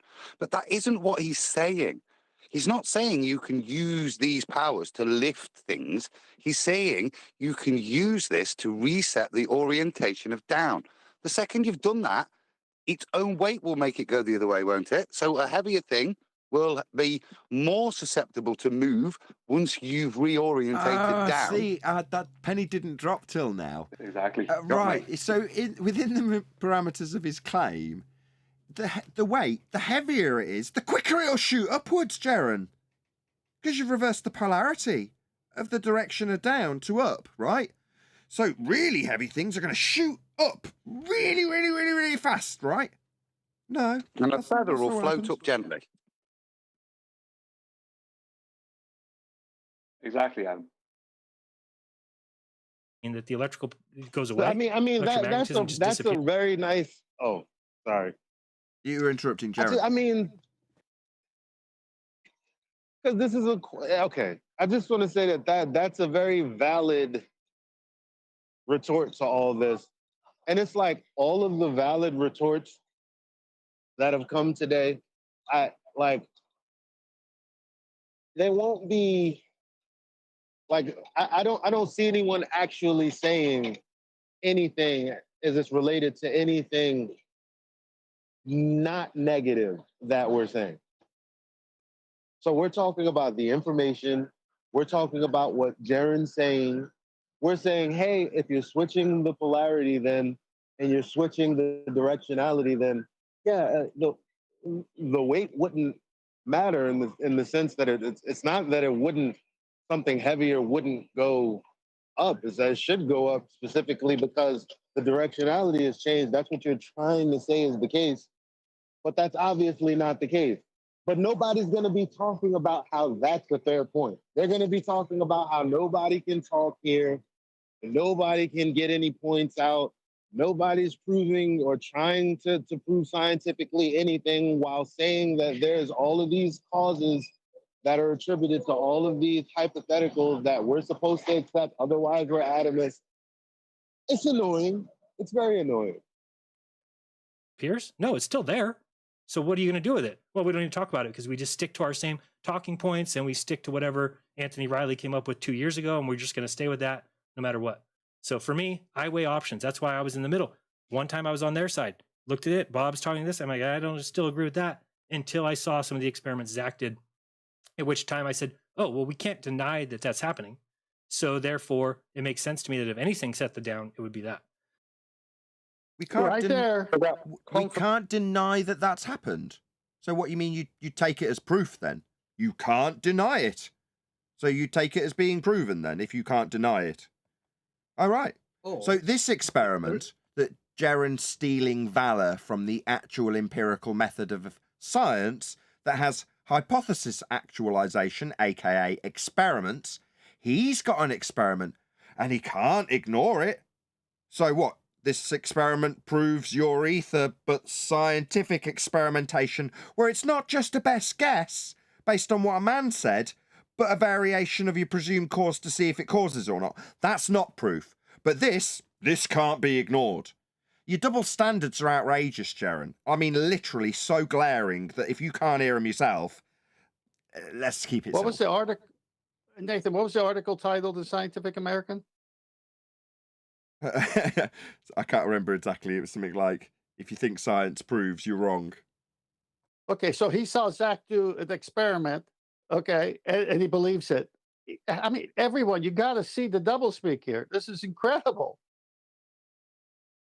So let me go here real quick and see if I've got this set up for. Oh no! I wanted to go This to. is from Geosociety, Nature of Science. Experiment. Once the hypothesis has been established, it is time to test it. The process of experimentation is what sets science apart from other disciplines, and it leads to discoveries every day. An experiment is designed to prove or disprove the hypothesis. If your prediction is correct, you will not be able to reject the hypothesis. That was Christine McClelland in The Nature of Science and the Scientific Method. That's it. That's the end of that particular clip. Oh, we got Didn't through it. Jaron just agree with that? Didn't Jaron just say that you couldn't reject the evidence? Yeah, that's why I picked that particular clip to go right after that. Joseph said it's not funny. really worth talking about the electric part because that just sets the down direction. Everything else is handled by relative density. Very interesting. Any I was last words? told that. Oh, go on, Chocolate. Sorry. No, I'm just pointing it out again. I mean, I know we did before, but it's like we're being told that because electrostatics exists, we therefore can't call anything else any cause, even though if I develop a scientific experiment that has no electrostatics as the cause. But because electrostatics exists, I just got to include it in my cause. Kind of like when the globalists say, well, time causes everything. You can't get rid of time, even though that's just a concept, but it causes everything because there's always time. Kind of sounds the same, doesn't it? Even though that's not what I manipulated in my experiment. I'd like to know, good point, Chocolate. I'd like to know how this ties to ether from their side. Because the static electric charge is manifested basically from the ether. Okay. That's the basics of it. Okay, All okay. electricity and magnetism basically are derived from that. Okay, so why do I need a Van de Graaff generator to see a small shaving of metal or a feather or a piece of paper float? Why can't I just see it naturally happening in nature? What Van de Graaff generator? The one that was developed as a particle accelerator? Yeah, that one. For subatomic particles? Yeah, that one. Subatomic particles meaning particles and atoms? Or are we talking about atomists now? I'm confused because I thought that was Yes. pseudoscience. Well, Yes, but I want Brian to your answer my question. Your question, they would, I would go off of Witsit because so far he seems to have the most amount of information on what they're claiming, right? He would view that as a silly question. He would view that as a silly question because his claim is that his belief is that magnetism, electricity, static electricity, all this is all being input into our system via the ether. Whatever the ether is. Yeah, but he Right, said on so- Nathan's short, I'm sorry, but I have to interrupt here. He said on Nathan's short that if you connect the two, it's a reification fallacy. Yeah, but if he's talking about if you make a statement of fact. Oh, so it's a Which is- belief now. Well, he told me it was a belief. Now, Bob would state more than likely that it's a fact. See, my problem with all this, right? One of my problems with all this stuff is that someone like Bob would claim something as a fact and proven until he's addressed on it by someone else who wants to ask him hard questions, someone like us, and then it becomes his opinion until we go away, and then he starts claiming it's a fact again. So that's the problem. So we have a lot of people claiming that this stuff is factual, and this thing proves this, and this is definitely the proof of or the cause of that, and that's what's going on. And so, but people like Bob, who have these big audiences, will call it proof and fact and everything else, and the cause of this, that, and the other thing, until he's addressed on it, and then he is put back into a corner, and he'll say it's his opinion, and he's entitled to his opinion. Yeah, But then here's he'll turn it from in his opinion. It's a scientific fact on his show.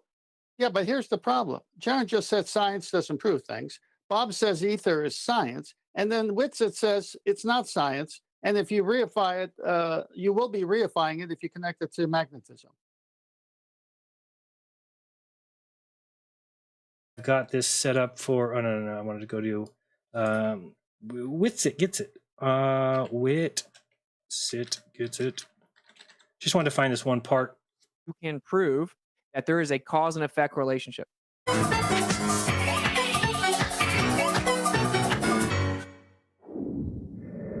Your thing about the science, I actually don't fully disagree with you. I think what this is you can demonstrate, you can prove it. When you manipulate heat, water boils. Back when Nathan Oakley kept saying things like science proves this, science proves, I took him and said, Nathan, you know science doesn't prove anything, right? You can prove it. When you manipulate heat, water boils. Witsit gets it. Your thing about the science, I actually don't fully disagree with you. I think you can prove it. I took him and said, Nathan, you know science doesn't prove anything, right? Witsit gets it. You can prove it. I took him and said, Nathan, you know science doesn't prove anything, right? Hey, that's copyrighted, man. I do that. You can't do that. Do what? Put it together, contradictions, put them together. That's an art. That's numpty clip editing. That's actually what I was hoping you'd do when I post that video. So kudos to you, Nate. You call that a numpty clip? Oh, fair enough. I mean, It's numpty clip. that's why I editing. asked earlier. That's why I asked earlier if talk about the ether isn't science, and there's a straw man if suggested, and if it's just a logical framework for how we talk about it, then why are we talking about cause and effect anything?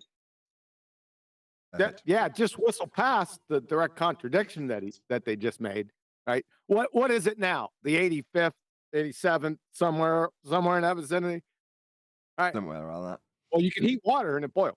Well, you can't prove that. But what? Well, that statement coming from Witsit was in response to a super chat that Jaron had left attacking Brian, right? And that's Witsit actually correcting Jaron, saying, well, I do agree with you, Brian, in regards to science. You can prove things.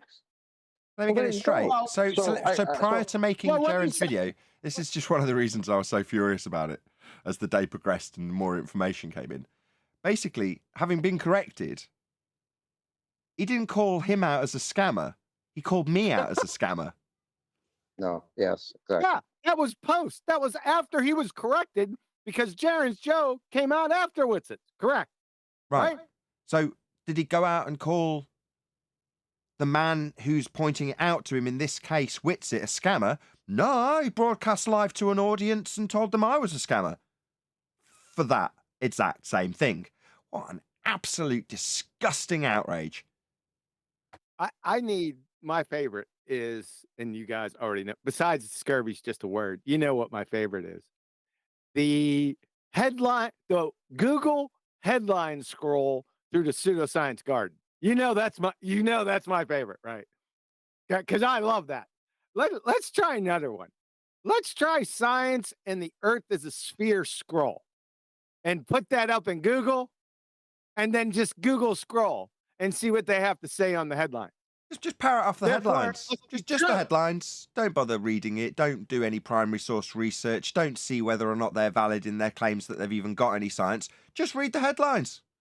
And then, obviously, that's perfectly reasonable to then claim all that's true. And then you can call me a scammer for saying the Earth's flat, Jaren. That seems just as reasonable.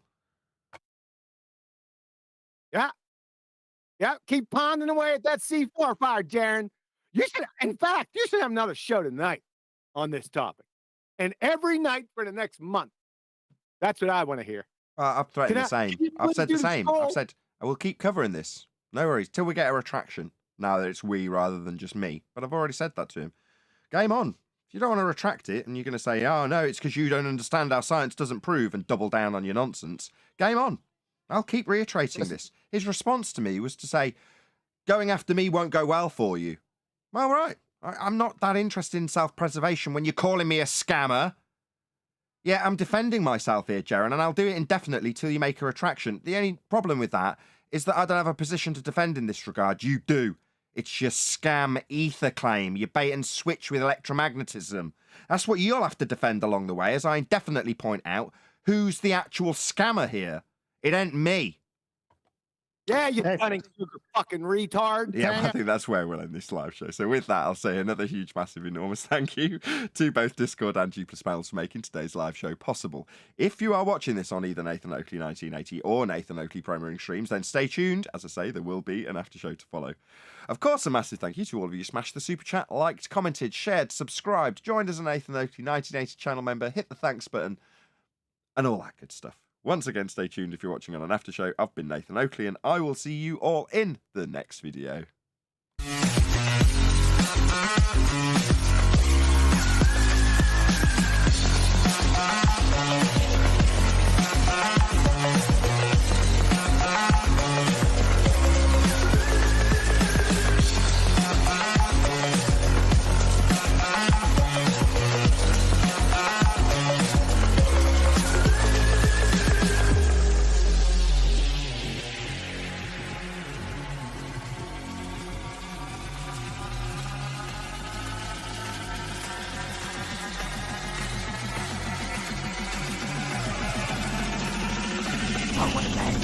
What a lovely day!